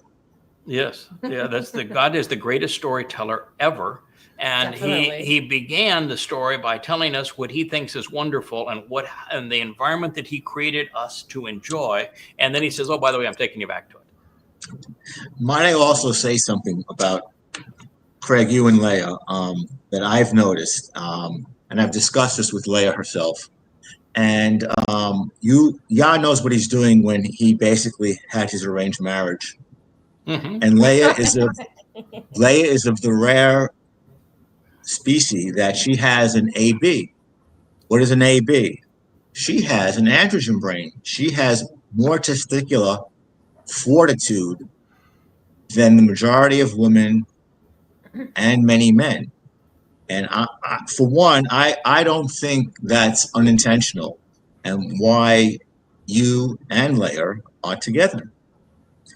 One of the reasons why. That's just my bias, but she's an I think it's AB. pretty obvious. I think it's true. She is, and if you're going to put somebody around a bull, this very judgmental, aggressive individual, which is the personality that Yahweh picked for this time, you pretty much need to have that kind of a personality. You better be clever. You better be light on your feet. Yep. You better be able to move and follow, because when a bull decides to charge, you better get out of the way. Yeah. Or, know how to say, ole! Yeah. So this is why the prophet Micah, asking questions regarding Yahweh, wrote, he has reported to you, informing you, Adam, what you should question and consider that is beneficial, productive, proper, and good. So what should be pondered and investigated regarding that which Yahweh seeks from you and cares about regarding you. So as we consider this, therefore, it's important that we ponder God's views on what is good, beneficial, proper, and productive, particularly in light with how he interacted with Adam and with Chawah in the garden, and the conditions and opportunities that he established for them. Now, this is pertinent because that which is where we have been is where we are returning, and that which Yahweh has perceived as good back then, it's going to be good tomorrow too. Now, the opening phrase of the answer is a bit tricky. When God begins his answer, it begins with ki, and ki can mean indeed, certainly, surely, truly, or because. And im, when written with the aleph, not the ain, has a host of possibilities beginning with if. It addresses conditional clauses and exceptions and is rendered whenever, that notwithstanding, or nevertheless. Taking all this into consideration, I think it's fair to render ki im as for indeed as a condition, nevertheless. This approach to the truth is conditional. And everything with Yahweh is conditional. Everything. That's actually a very positive thing. He lays out the conditions, and if you accept these conditions, then based on the conditions that I have laid out, I am obligated to provide these following benefits. But isn't every relationship conditional? Well, I think so. Okay. I think every relationship should be. Yeah. You better you kind of establish some boundaries and ground rules between one another, and what you can have fun with and what be a little careful around. But anyway, God lays out 5 conditions of the covenant. He says, I'm going to give you these 5 benefits. If you accept those 5 conditions, then I'll give you these 5 benefits. And oh, by the way, I'm going to provide this path that you can walk to me. I don't have a second one, so you better pay attention. This is the one. And I'm is a really good storyteller. I'm going to tell you, this is what I think is really good for you and the perfect environment for you. And so those who accept my terms and conditions, I'm going to take you right back to this perfect environment. That's why we find Kevin in our pool.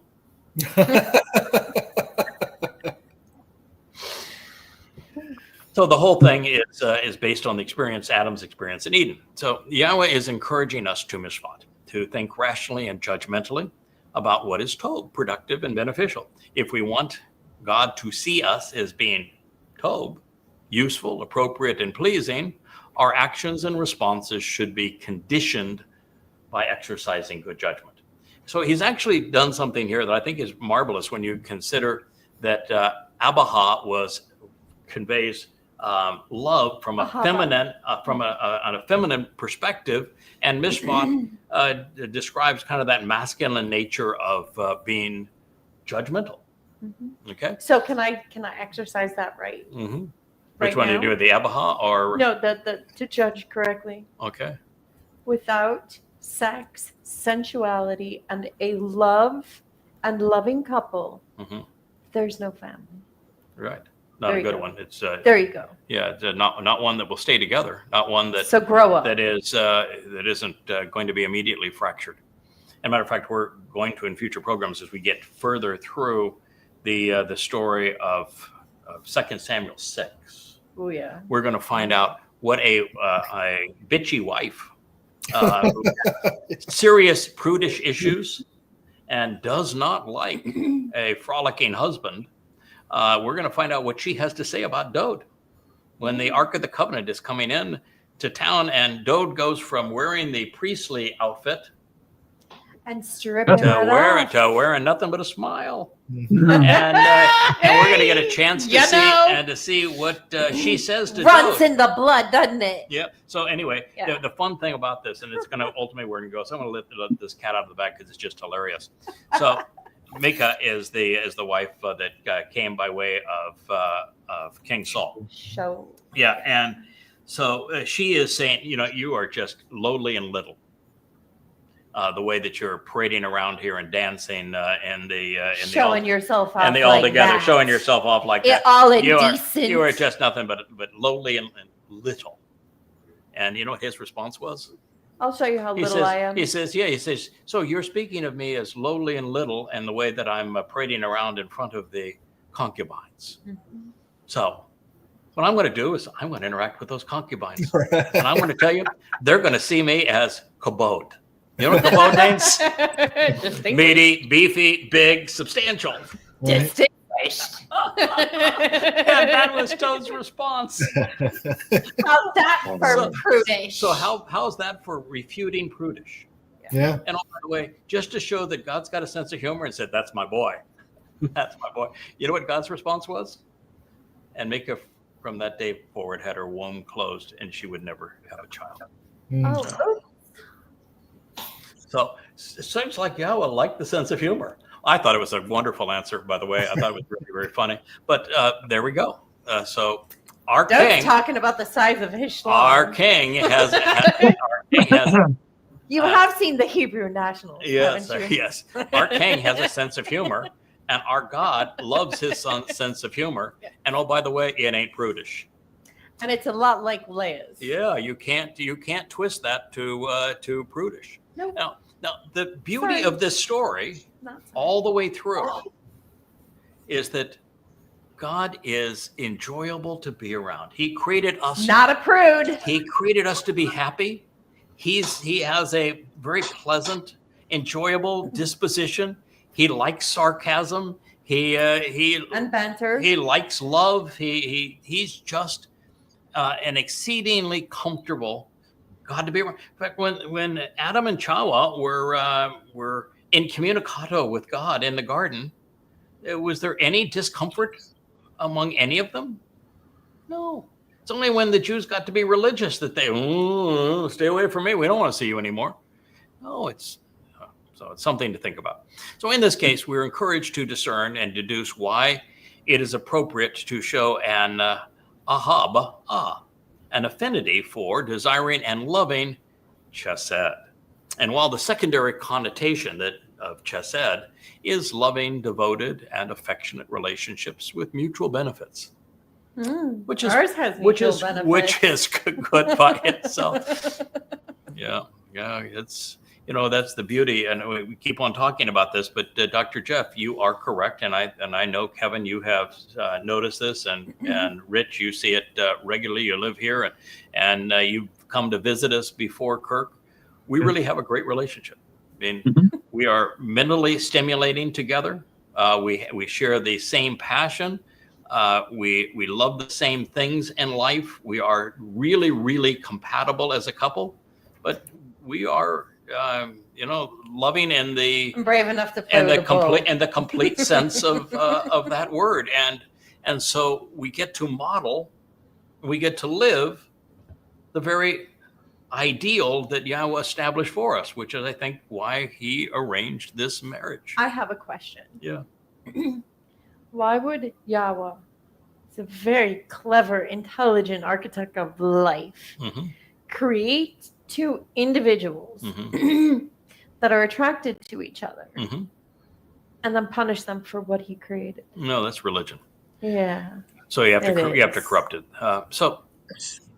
As I've said, that's the primary. That actually is the secondary definition of chesed. But if you look in the lexicons, there is a primary definition, and you have to look beyond Strong's, because Strong's doesn't typically do primary and secondary. It's kind of just in the interwoven all together. But if you look at the best of the lexicons, and when you were doing all of your translations, James, you and I both settled on the fact that there's one lexicon that's just vastly superior to all the others in terms of the information it provides, and it very clearly has the word once, and then the word the second time, and the word the first time actually says the following. It says that chesed is sexuality which is seen as embarrassing by religious cultures. That is the primary definition of the world. It talks about the shame associated with sexuality. Is that the theological word book, which I call the twat? No, it's not that one. Although that one is exceedingly helpful in what we're going to do here in a moment, which is to describe the word of the day, because it presents, that's one of the beauties of it, it presents all cognates of the word and shows every place that word is used, including all cognates of the word. So it really provides an excellent tool if you're going to refine your translations. And one of the things I did to tell you, JB, it's a long time ago, 20 years ago now, and also Kirk, when you were beginning your glossary, is that the most important thing, and I wrote this in the first volume of An Introduction to God, if you're going to challenge these translations, which I would encourage you to do, never do it with a single lexicon. Oh God, no. No. You have to have multiples of them, and you have to look at all the words, regardless of their diacritical markings, that are written similarly, and you have to study the actionable root of the word, and you need to have at least 5 to 10 of these things available for you if you're going to be serious about it. Would you agree that makes sense? Oh yeah, Absolutely. 100%. Yeah.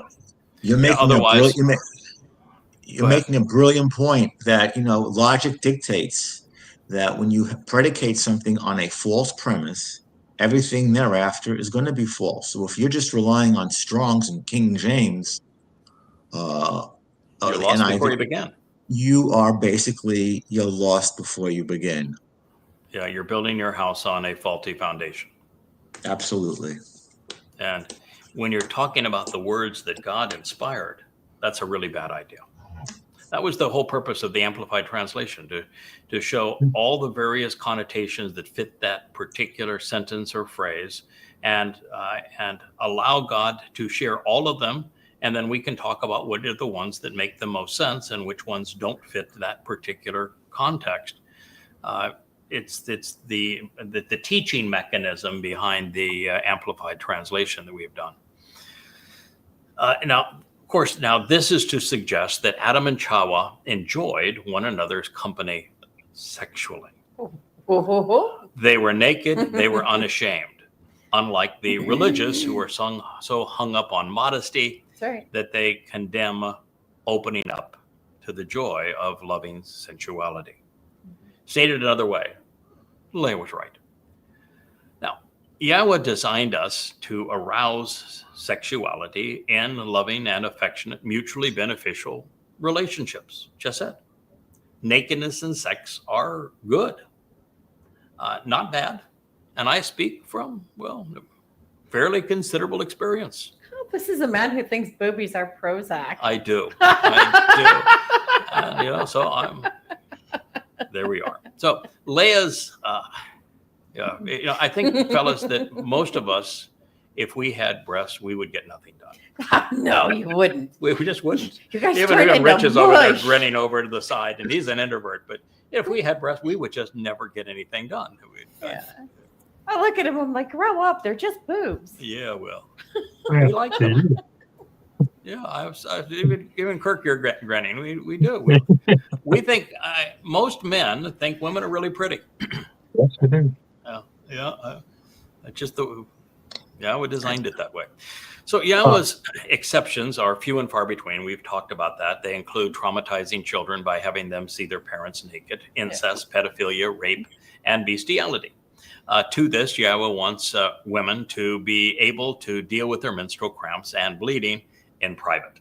And that's not only for their health, and we can go through that, but I don't think we need to. For the health of the relationship. As the sex, when a woman is menstruating, can cause infection in that woman that can be very dangerous to her health. And so Yahweh knew this and said, just have some respect for your woman. Don't do that. Oh, by the way, in Hebrew, is there a wedding vow? No.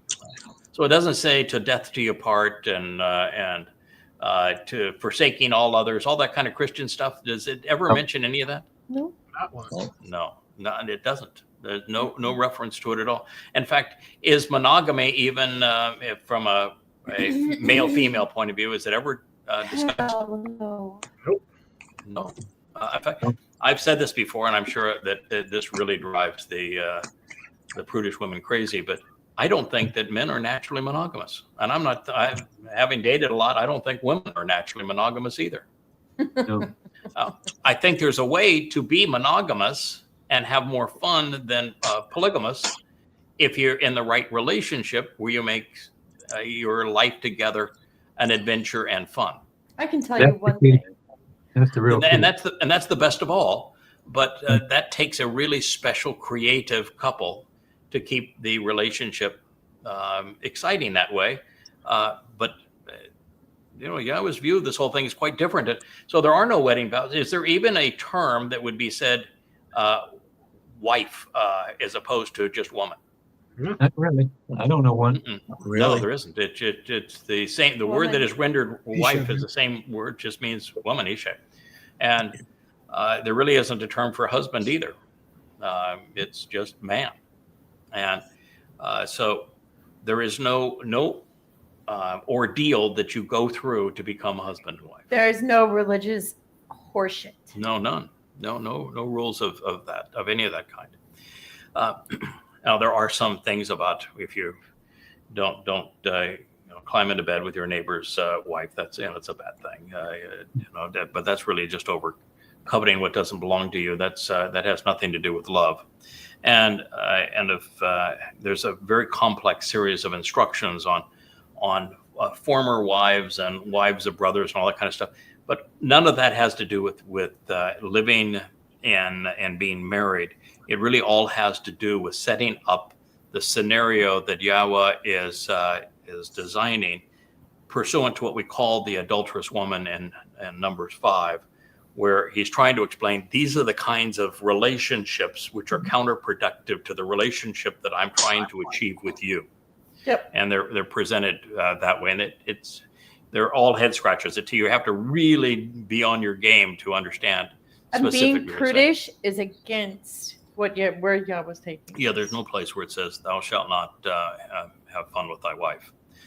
Okay, so this brings us to the word of the day. By way of introduction, this word conveys something we should demonstrate and be cognizant of based upon the preceding narrative in the garden, especially in our walk through life with God. As previously mentioned, when spelled Shana, it's T-S-A-N-A, the word is only found in this one place. So the definition became a function of how religious publications had chosen to render it. In such cases, to avoid being dragged down a misleading path, we must search for either one of two things. JB or Kirk, what do you think of or even Kevin, what do you think of the two things that we should search for if a word is only used once? What's the first thing we should look for to understand it? If it is verbal root. Yeah, if it has a verbal root. How he's used the first time. Yeah, too. if it has a verbal root, that would be number one. And number two, how is it first used? Good things to do, right? Guess what? We have the opportunity to do both of them with this word. It does have a verbal root. So we search for actionable roots and cognates. And in this case, the verbal root is shana. And its first use is in Kara 16:4, where it speaks of, guess what? Wrapping, winding, and binding oneself up in attire that is set apart after our bodies are washed in water and clean. So the verbal root speaks of wrapping, winding, and binding. And now this is being presented in our walk with Yahweh. So being bound up in our walk with Yahweh makes some sense. Yeah, making it important. Yeah. Yeah, absolutely. Well, maybe not just by important, but so close. You're just wrapped up, kind of one with Yahweh. You're treating Yahweh as he's protecting me. He's wrapping me up. I'm tethered to my God. It really does mean I'm tethered to my God. Yeah, I'm like a child and what we consider the papoose of the Indians. And, yeah, right. Yeah. And every culture has them. But when you're swaddled in one of those things, you're brought close to the mother. Well, in this case, the mothership is Yahweh. He is our Father, and to be tethered to Him and tightly bound to Him would be the definition you would derive from the actionable root. Yeah. Is there any other definition that you could derive from this actionable root? Are you going to find modesty in that verbal root?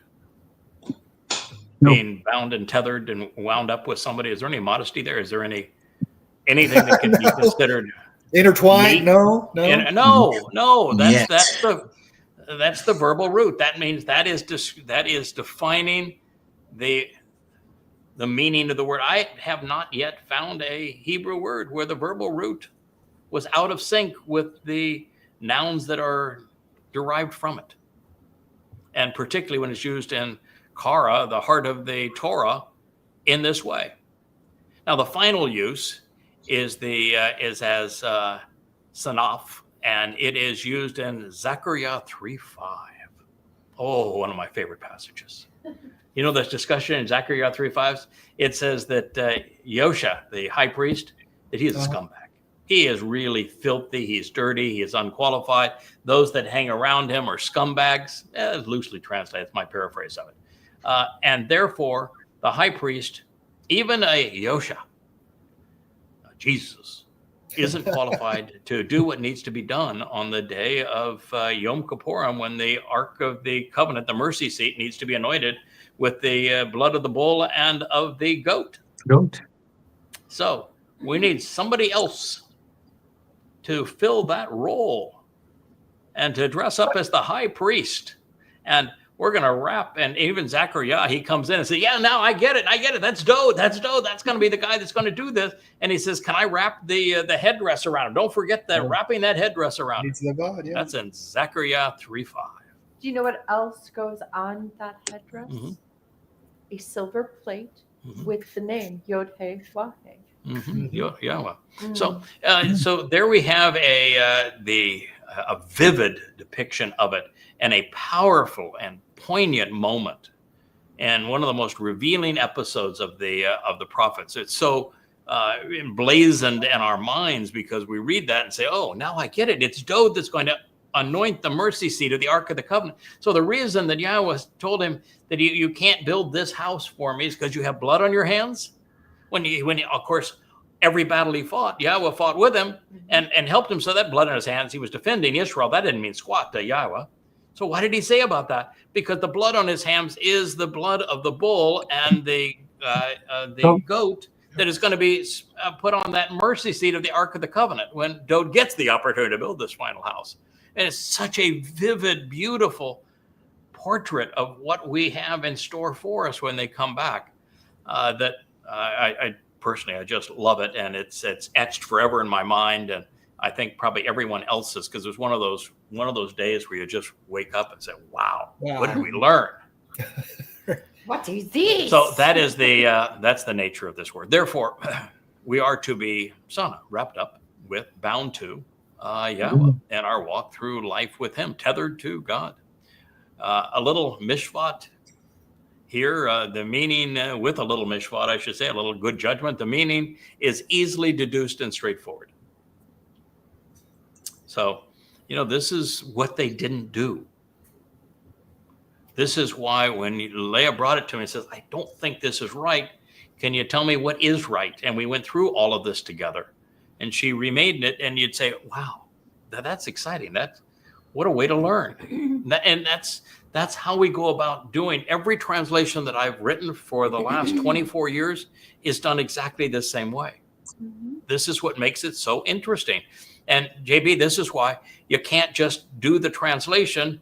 You need to tell the story, because that's where the excitement is. That's where the understanding comes from. That's where we're all put in a position where we can respond. You can translate it, doesn't mean you'll understand it.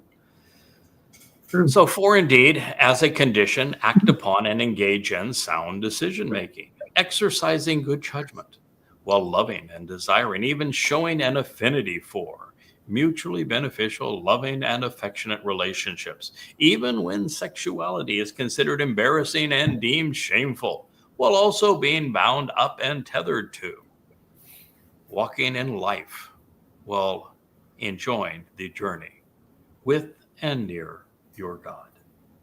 Cue the sexy jazz music. Yeah. Okay. Now, one of the things here that's also true is that I don't care. Listen, I don't think God cares about homosexuality one way or the other, and certainly I don't either.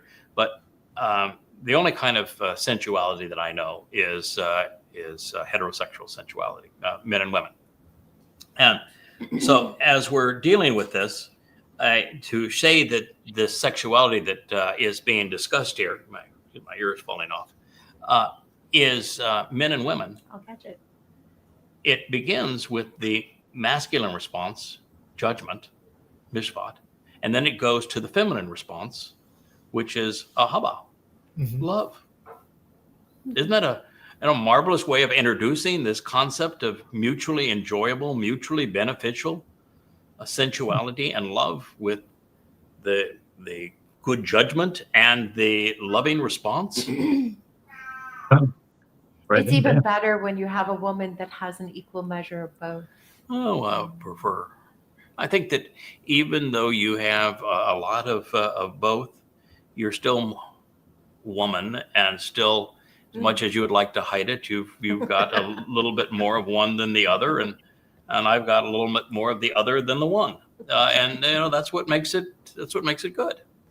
That's what Yahweh was saying there. That's the picture He's painted. It's a beautiful picture. Oh, well, so we don't leave the prophet Micah asking questions regarding Yahweh prematurely. This is what he said next.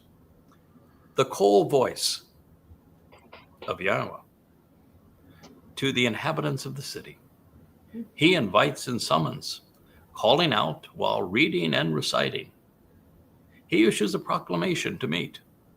So, the one successfully executing sound judgment, who shows the capacity for understanding Yahweh. He is shown, he observes, he perceives, he reveals, and he delights in your name.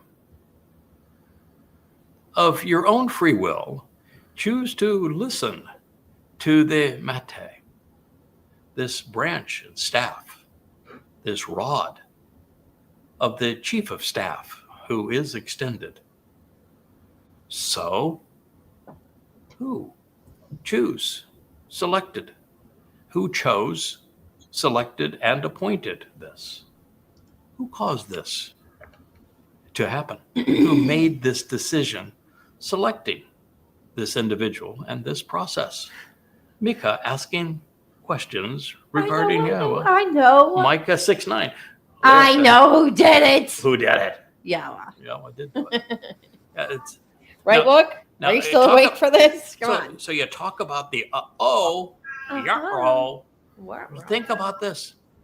That when Yahweh introduces the coal that speaks out in the wilderness to remove the obstacles and explain that the way to Yahweh is straightforward, he is doing so in a context that uses all of the other titles that he has applied to this job that we're collaborating on.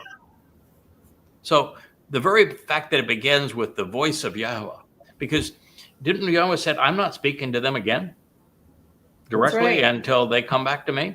But I Which got a means- guy. Which means the only way that God can speak to his people is through someone. And he has this one guy, this goy, this Nakri, this choder, that he has that is his coal voice that he has chosen to speak through. And try as you will, you guys are bright fellas. Is there anybody else that qualifies for this lone goy? We've had Low, this low, discussion low. I haven't for found years. him. I haven't seen him. Low, low, low. No, no, no. And yet, And by the way, Unless you're blind, deaf, dumb, and yeah, stupid. and by the way, you don't want to. First of all, there's no reason to volunteer for this because Yahweh was not seeking volunteers. No. There was no line at that meeting that we had and said, okay, I want the 18th guy in line there. And no, there was no lineup. You don't solicit the job. You don't say, hey, God, I want that job. That sounds like fun. I want to have every bone in my body broken. I want to sign up for that. I want everybody to hate me. I want people to attack me for doing the right thing. That sounds like a really fun thing. I want to give 24 years of my life already, 14 hours a day, 6 to 7 days a week, where you're investing your money and not charging anything for anything. Mhm. Yeah. So before you say I want that job, think all that part through. well, I think Anne thought she had her Corseleb, a gotcha moment. LOL, listen to Leah. LTL, listen to Leah. And she got her clock cleaned several-fold. Several-fold. Several-fold. You don't futz with Yahweh's chosen implement, not because he's tough to futz with, and he is pretty tough to debate. And I've done live debates now on radio and elsewhere for now 24 years with a call-in talk radio show and 5 to 10,000 radio interviews before that. So I've done a lot of it, and I'm pretty good at it. But the fact is that every time that you pick a fight, Yahweh has already been there, and he's already written the prophecy That's to amazing. unveil you. And so this is Yahweh's response to you. And every time you do it, you find this is Yahweh's response. He has written in history a prophecy that pertains to this, and your stupidity is going to take you right there because that's why he wrote it this way. When I have to wonder when they're going to begin to understand that Yahweh loves the bull and his wife. He does. I don't know what he sees in me, but I know what he sees in Leah. But nonetheless, this is his choice, and you know, you got to deal with it. It's his choice. Yeah. So the voice of Get Yahweh over it. to the inhabitants of the city. You know, we're speaking to the city of Jerusalem, Yes, we are. and he finally is one of those two witnesses to the city. He invites and summons, calling out while reading and recited. He Kara. You know, Kara is if you're to take the top 5 words that have been important to the whole Yada Yahweh experience, Kara would be in that top 5. Yeah. Yeah. And I don't think anybody has ever explained Kara as well as we have. It means to invite, to summon, to welcome, to meet, to read, and to recite. Would have been a much better word of the day for them to use. It wouldn't have been. You would think. You would Yeah, think. yeah, Yahweh is really interested in us, Kara. Kara is very, very important to him. The voice to the city. He Kara. So the one successfully executing sound judgment, who shows the capacity for understanding Yahweh. This is Trushya. Trushya. So it is literally the capacity for understanding Yahweh. Now, there have been a lot of people over these 2,500 years since Yahweh's name was last pronounced by anyone. A lot of people that claim to know God and don't know it. And so when these first introduced 24 years ago in books that are titled Yada Yahweh, maybe we'll go over here where there we are. So we're not behind, we're got boxes everywhere. You'd think that maybe that would be a clue that this was a really bad passage to take out of context. Because prior to the time that I reintroduced Yahweh's name, no one had said it. No one had thought about it or tried to pronounce it in 25 centuries. And then it says that this individual, he is Ra'ah. He is shown, he observes, he perceives, he reveals your name. And if there was anything that would be identifying of what we have done in Yada Yahweh, wouldn't that be first and foremost? Absolutely. Absolutely. It Craig, is so identifying. you just described perfectly to a T, Mikael. You just defined it. Yeah. The one who is right about Yah, the one who's right about God. And this is our single most defining characteristic of our relationship. To be shown, observe, perceive, and reveal Yahweh's name. To the city of Jerusalem. To That's what we're here for. To the city. That's why we sit in front of these cameras and these lights on a Friday night so that you can know. So of your own free will, choose to listen.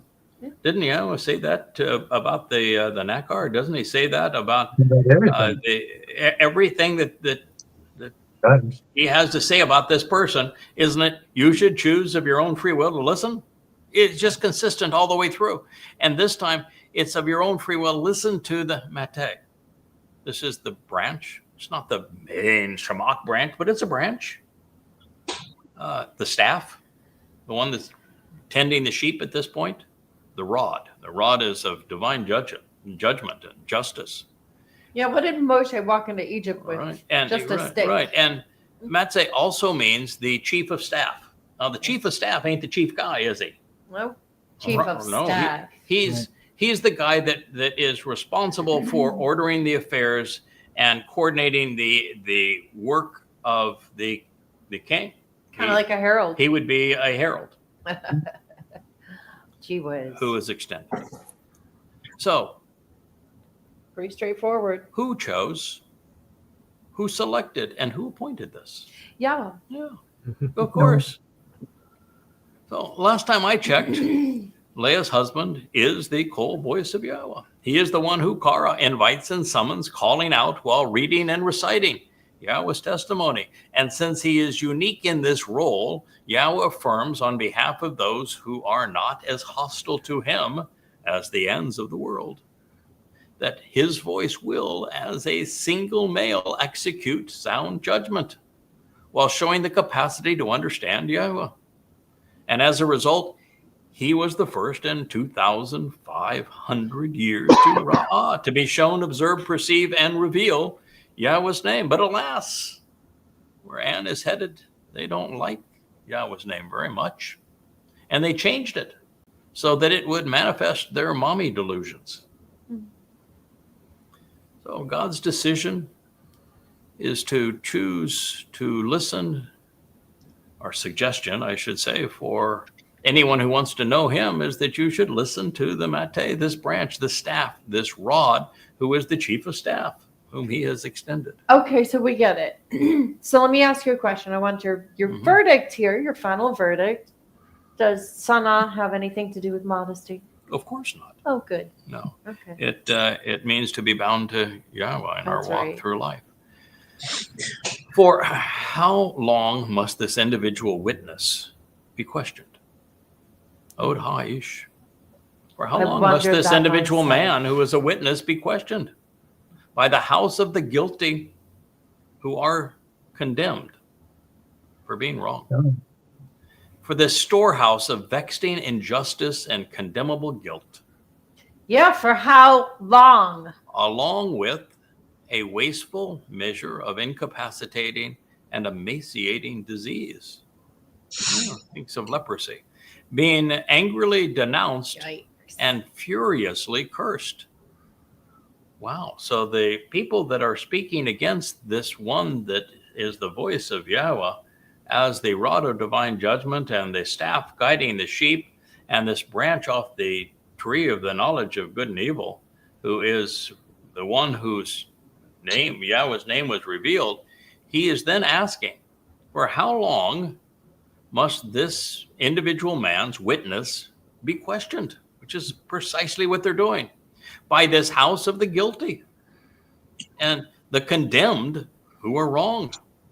They're a storehouse of vexing injustice and condemnable guilt, along with a wasteful measure of incapacitating and emaciating disease, all being angrily denounced and furiously cursed. That's some pretty strong language, isn't it? I'd say so. You think you'd want to be at the wrong end of that? Hell Yeah, no. don't aim it at me. No, No. So if you're in that damn mommy goddess cult, what in the hell are you doing? Are you that stupid? Apparently. yes. I mean, did you want God calling you furiously cursed, angrily denounced, emaciating, and your disease, wasteful, incapacitated, a condemnable storehouse of guilt, condemned for being wrong? And clearly, she was set up to do this months ago by the psychopath Dee herself and her little group of mommy goddesses. And this is what God is saying about them. They chose the passage that denounces them. It's just like Paul's choosing the passages that he cites denounced more him. from And Habakkuk Dee than, choosing the passage that denounced her. It's Yeah. crazy. you know, Sick. when God says, I want you to you answered this problem by going to the place that I've already prophesied exactly how this situation is going to arise and what to do with it, which is in Numbers 12. Yeah. Go there. Numbers 12, it speaks of this woman who claims, I also speak for God. And God said, no, you don't. And it's as if your father spit in your face. You're now leprous. You're separated from the family. You were divorced. Yeah. And so you got to be careful what you choose. And here they chose this passage. This is the one they're going to go after. Previously they chose, well, our mommy goddess, she's real, and we can prove she's real because of the 8th mashal. Oh boy. But you look at the 8th mashal, mom in Hebrew is M, correct? Mm-hmm. Imam. How often is M written about mom in the 8th mashal? 0. None. Goose egg. And if you're going to have a spirit mom, how often does Ruach appear in the 8th mashal? None. It would be 0. And so the feminine pronoun she that is attributed to that Dode is writing about, by the way, in this word picture.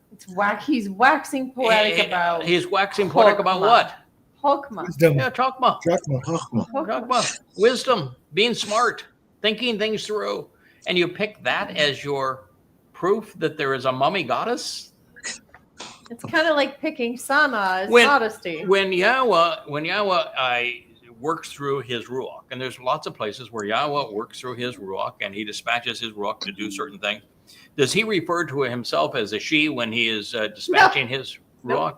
Is there any place where Yahweh says, I'm mama?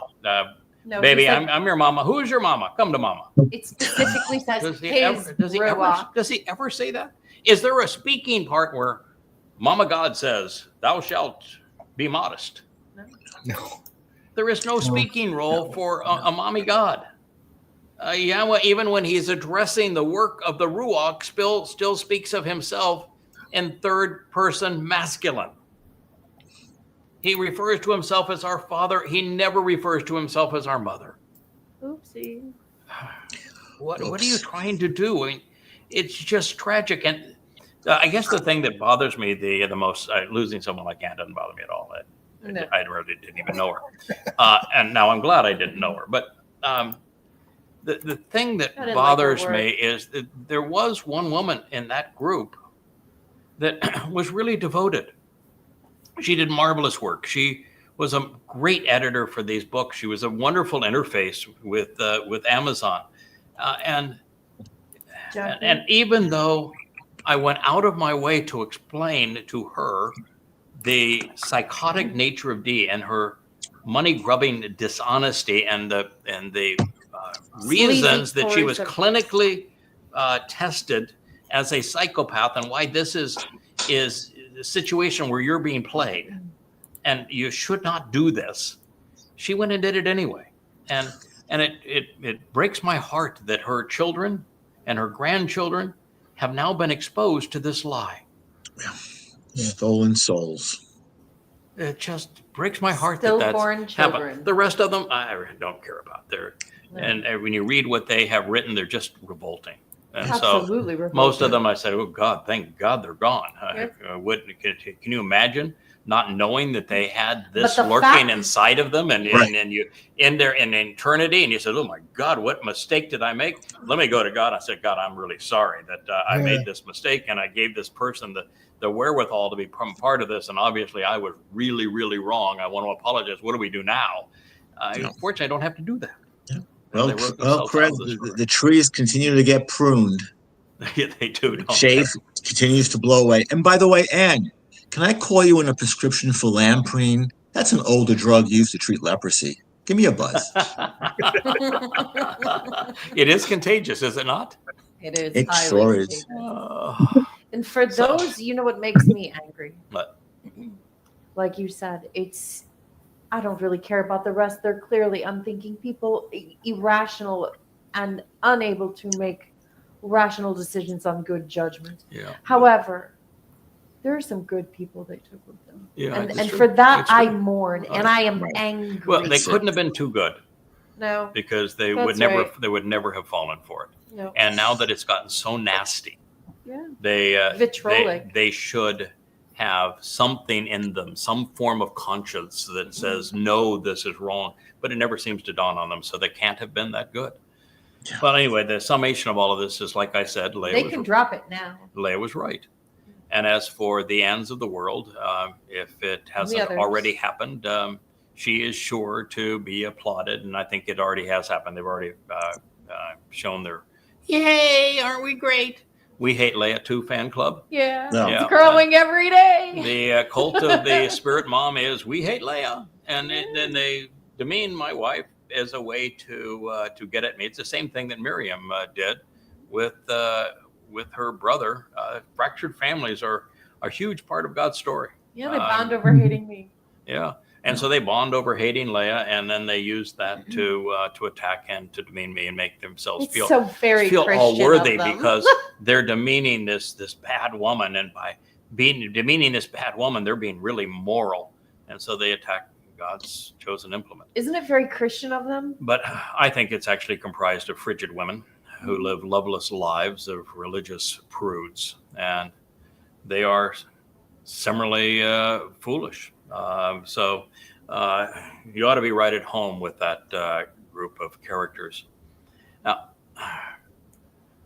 I'm actually here I just want to introduce this. And what I want to do is a couple of things. One is I posted your response in analog form. I love that about you, Kirk, that you have the analog form, but you took pictures of it, and therefore there were JPEGs. And so on the Facebook page, I was able to post your 5-page letter, which I read quickly before we did the show, and I had a chance to post it. And I would like to, we can either go over that at a separate time, just you and I, or with the gang, or just the group here, and exclude me from it, because I think you could talk more comfortably and freely and openly if I wasn't here and it was just sometime tomorrow, hopefully or the next day. The group, including Rich as a full participant, come out from underneath, hiding behind all those cables, that Rich would join, and you just go over it, because I think there is a lot to be said there that would be helpful for people to know. So I don't want to do it on this program. I'd like to do it tomorrow, and my hope would be that you guys can do it collectively. Do I get to chime in? Yeah, and Leah gets to chime in, and but you're prejudiced, Leah. No one's going to believe that you're a fair witness. And Jeff, I don't blow we were all right. You belong here. This is it's really good to have you here. And it's so great to have JB back with us. Now Leah isn't the only token Yahud in the room. Right. Now, the second thing I want to do. They're gaming on us. Yeah. The second thing I want to do is I want to commingle programs between explaining the greatness of Sukkah and what we have to expect on Sukkah, while we're also beginning to go down the path of the translations and interpretations that I sent to you guys before this show, which is 2 Samuel 6. So I'd like to at least, I know we've gone now way past our normal 2-hour, 1-hour show, but just as a little bit of a teaser here, when it comes, cliffhanger. Because the story in 2 Samuel 6 is prophetic of every ounce of what we're experiencing. It is our story, and it has some revelations in it that you read and you say, okay, God, if I hadn't done this with you for the last 24 years, I'd be on the floor right now. That is just amazing how you explain that. Like, there's a guy who has a male name. He's a male influencer, and he has a bunch of assistants that working for this male influencer is what kind of his name means. And then he does something that Yahweh doesn't want, and his name is changed to a feminine name.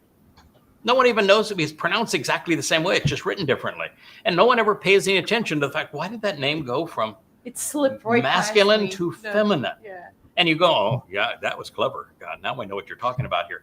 And it's always just, the cart was about to fall over, and this guy, all he did is try to brace the cart.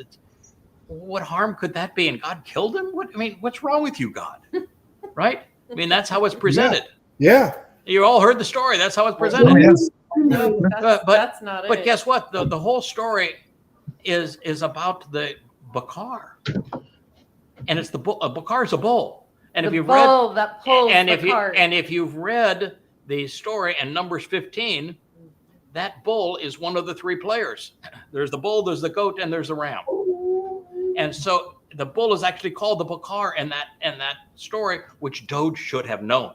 He wrote an expose on the Torah. He should have known all about Numbers 15 because it lays that whole thing out, exactly what that bull is going to do. And so it says that the bull is stripped up and the bull falls. And the purpose of the bull falling is to pay the debts, to leave everybody unencumbered.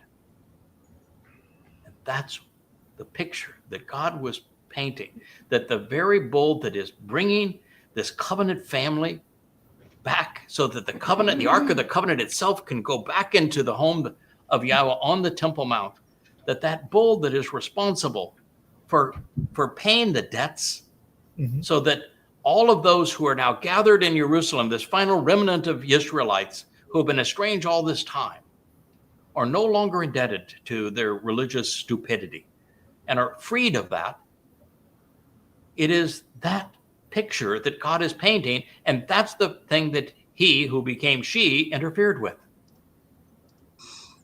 Lesson learned. Oh my goodness. Do And not then, mess with the bull. and then you go, and then Dode responds poorly. He gets mad at God. He's furious with God. And God has already said, listen, I'm really angry about this. I'm exceedingly disappointed. I was trying to teach a lesson here, and you went and messed up my lesson. This bull is essential to the story of the Ark of the Covenant. And then when Dode says, wait a minute, you had no right to kill him. What a terrible thing to do. I'm not going to play with you anymore. I'm not going to take this Ark into my city. I'm mad at you. Was that the right answer for Dode? Or should Dode have known what Yahweh wrote in the 12th chapter of Numbers? Yeah. You should have. 15. Yeah. 15. 15. So the king erred, didn't he? Yeah. Well, And he so, is human. so where did the king take the Ark of the Covenant? Since I'm not taking it to the city of Dode. I know. Where did he take it? Obed Edom's house. He Yeah, took it to yeah. Obed Edom's house. Mhm. And Yeah. what does Obed Edom mean? The Servant coworker. of- The one who works and serves from Edom. Yes, that's Yep. right. Have you heard of anybody who is working and serving on behalf of God's people? Yeah. That is called the I know a guy. the one from I Edom? know a I know a guy. guy. It's Yeah. the You same know a guy guy. who's I know a guy. Yashiya's man. Yeah, and you know That's where my Obed, boy. you know where Obed Edom is from? Yes. I do. Where? Number one, he's from Edom. However, No, yeah. What's he? he doesn't was- say, he doesn't say he's was- from Edom. Where's he from? he He's is. He is from the wine press. Yeah. Oh, What does Yashiyah say about the man from Edom who saves many? He's in the wine He's in press that with wine. me. He's in the He's in wine the press That's with me. And what is he wearing? He's wearing the red of Edom. he- Yep, that is exactly. And you go, okay, God, Okay, this is you pretty get it amazing. clear. But it goes on to say that the man now that successfully brings the Ark of the Covenant into the city of Dode is Obed Edom, the one serving from Edom. Wow. And then it also reminds us that Dode can and does dress up as the high priest because it has him dressed up as the high priest. Okay. And then it has Dode showing that, no problem with nudity, man. You run around God. God's got no issue with it. This is how we're going to do things. Wait, they were dancing and singing and playing music Oh, and they- dancing. And if you've been around Jews, yeah, we're gonna take off our clothes. And God actually condoning his son's sarcasm towards his stuffy, bitchy wife. Frigid wife. I mean, you couldn't have a better prophecy for this, could you? Shall's All the daughter. way through. And that's where we're going. Wow. And it is just, after a while, Amazing story. even Rich Key says here, you can't go a day without some profound insight that God wrote 3,000 years ago, knowing that you'd find it and we could talk about it and we could grow and we could benefit from it. And so that is our purpose, is to share those, find those insights, understand them, and share them, because we Yeah. can all benefit and grow from them. Wow. It is a wow, isn't it? What a story. Yes, what a Wow. story. And you just sometimes you just your Wait chin. till you hear what Dode says to his frigid wife. Oh yeah, I know. It's just so good. Attended to that. It's Talk about provocative. Yeah, those concubines, which you speak of, what they're going to say is that Dode is kabod. Distinguished. Yeah. Yes. Wow. It's like Sylvia saying that don't worry about us losing a picture. My husband is well hung around our house. It is, Yeah. it is. Sylvia was obviously schooled from Dode, so It's yep, a gallery turn. got a sense of humor. And I think if nothing else, and of course, Kirk, you know this because we've been together for a long time, Jeff, we have a wonderful, great relationship, and we talk regularly. And Kevin, I think sometimes you talk more to my wife than I do, so you've got a pretty good idea about what our relationship's all about. You guys work so marvelously together, and Rich here in the midst of our home now, here virtually every day, contributing to all of this. You know that our Leia's and mine understanding of Yahweh is that he's fun to be around. Yeah. Mm-hmm. That he's witty, he's funny, he's sarcastic, he's clever, he's brilliant, he's approachable, and that he wants us to be comfortable around him. He wants us to enjoy our lives together. He wants us to be happy, positive attitudes, and so what we're celebrating here is all of that, and how our minds and our hearts can lead to the same place. And Yahweh's not afraid to call you a poop head if you're being one. Yeah, he does. Well, he just did them. Okay. Well, one thing I just left off here is, okay, so I don't want to put my king in a bad spot here. We work for him. We don't want to be, scolded by this. Okay, Dode was wrong.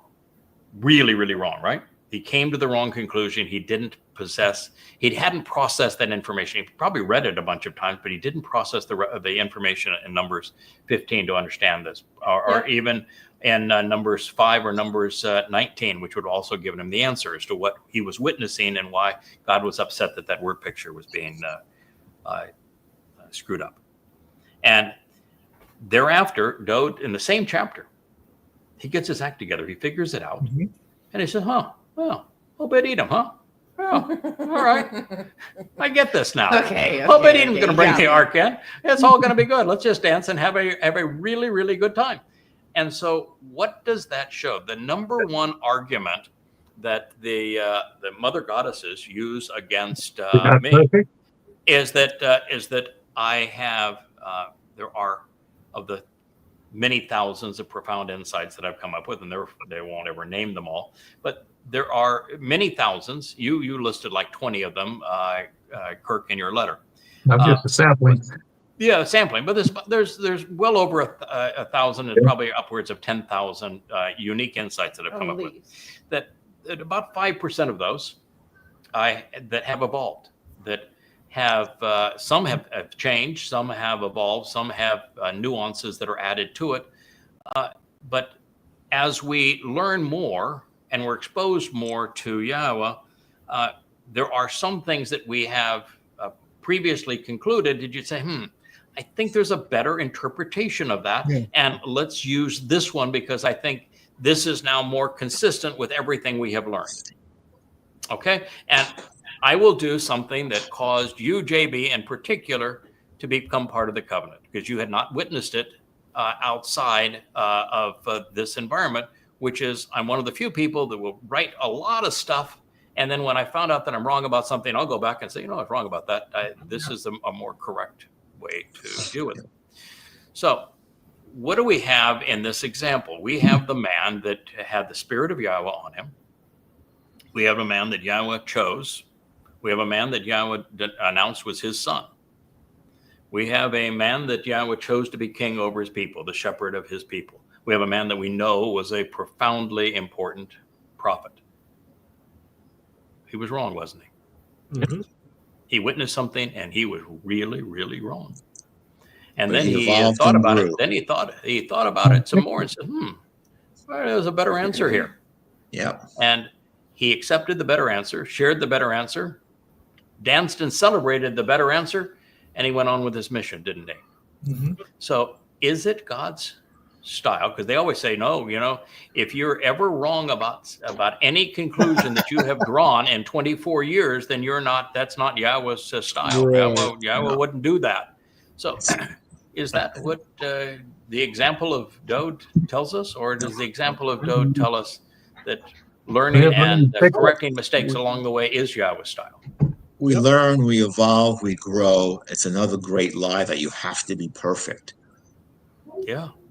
Well, we're in It's- buddies. Perfection You're is never another gonna be religious perfect. idea. If we were all cookie cutter perfect, what would be the purpose of even having a relationship with us? God could just, go look in a mirror and say, oh, yeah, I'm really handsome. What a smart guy I am. If God was looking for clones of himself, be no purpose in us being part of a covenant family or doing any of this with There'd it. be no purpose for creation. We have to have individuality, and there'd be no purpose of eternity if we couldn't continue to learn and grow. In fact, to be infinite requires growth. Yes. Even Yeah. God must learn and grow to be infinite. That was an insight early. It was wow. Well, thank you. So God's style is obviously that he has chosen to speak through people who he has allowed to learn, to grow, to understand, to make conclusions, and then learn more and refine those conclusions and share them over time, and to gain tremendous credibility by doing what the political and the religious can't do. Mm. Admit, that was not as good as it could have been. That was maybe even something that's wrong. Let's make it right. And let's celebrate having this opportunity to make it right. Because then we can show we're still learning, we're still growing, and we're loving this opportunity to do that. And we can celebrate the fact we can do that forever. And that it is absolutely God's style. Yeah. If it's good enough for Dode, it's good enough for us all. It's good enough for us all. Yahweh had he had a thing for Dode. And so do I. And the very fact that Dode made mistakes and that he recovered from them and stood up and then ultimately made this decision, I'm going to serve as the Passover lamb, and I'm going to take everyone's guilt into Sheol. I'm going to trust God enough that he's going to get me out of Sheol when we're done. That's my kind of guy. I'll serve with him all day long. Yeah. So that is the conclusion of our 2.5 hour family hour. I am delighted to be able to have a full house and to have Rich, you're there behind the scenes. We're going to get you out in the front of the camera next time. Going to have Leah back here with the Wookiee. I know Wookiee was quite the star in his Wookiee mobile in yesterday's program. Yeah, I almost wish that we had left the camera on for that. We actually hung out there around that fire for 2 hours after that show. Wow. Yeah, Leah made some really, really good Jewish appetizers, flatbread, Snacks. and with oil and some really interesting herbs. And was it? Blaj Majoun. Yeah. What was the other dip that you had? Oh, baba ganoush. Okay. Well, yeah, I can't even say it. So, but it was good. Oh, I can tell you, Good.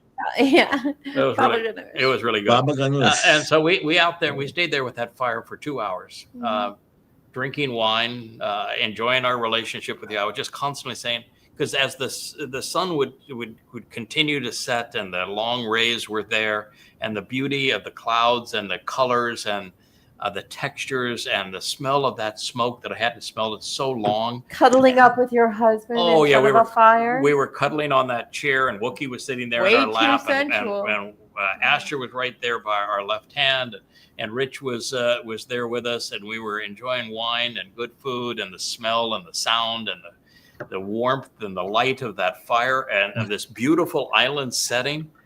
Oh my goodness! It was the most marvelous celebration of a mikra for us. And all the time that we have been celebrating them, it was just, and in the midst of all of this, you can just say, this. Hey, this wait is- a minute. I thought that was later in bed. This is. Okay, we won't go there. This is still family hour, but it was a marvelous. Can't have a family without sex. It was no family without sex. Ain't that true? It was just this marvelous, It was a unforgettable beautiful night. night to celebrate a really loving, passionate relationship with our God and with our family. Kudos to Rich. He captured it really nicely. Very poignant and endearing as the show closed last night. Yeah, it was marvelous, and and it was genuine. And I just love the realization that we have shared an insight about approaching Yahweh through this fiery light. Then it's the transformative nature of fire, as it takes this physical organic material that is so limiting and transference into the power and the energy of light and heat that rises up, and how that radiant energy will eventually carry our souls so that we can be eternal beings and empowered and enriched and emancipated throughout space and time with our God. And as we're so enlightened by this process and embraced and warmed by it, and it is just the best metaphor that he possibly could have envisioned for us coming into his presence. And that was his instructions, approach me through this fiery light. And to experience that last night, with knowing that we had perceived that and shared it, a great moment. So, world, thank you very much for listening. For those who have made it all the way through this 2 hours and 45 Can I sign minutes. us out? Please, Leo. Shabbat shalom, everyone. May there be shalom in your home. Until next week. Shabbat shalom. Good night. Goodbye, shalom. Good night. Thank you, everyone. Shalom. Good night.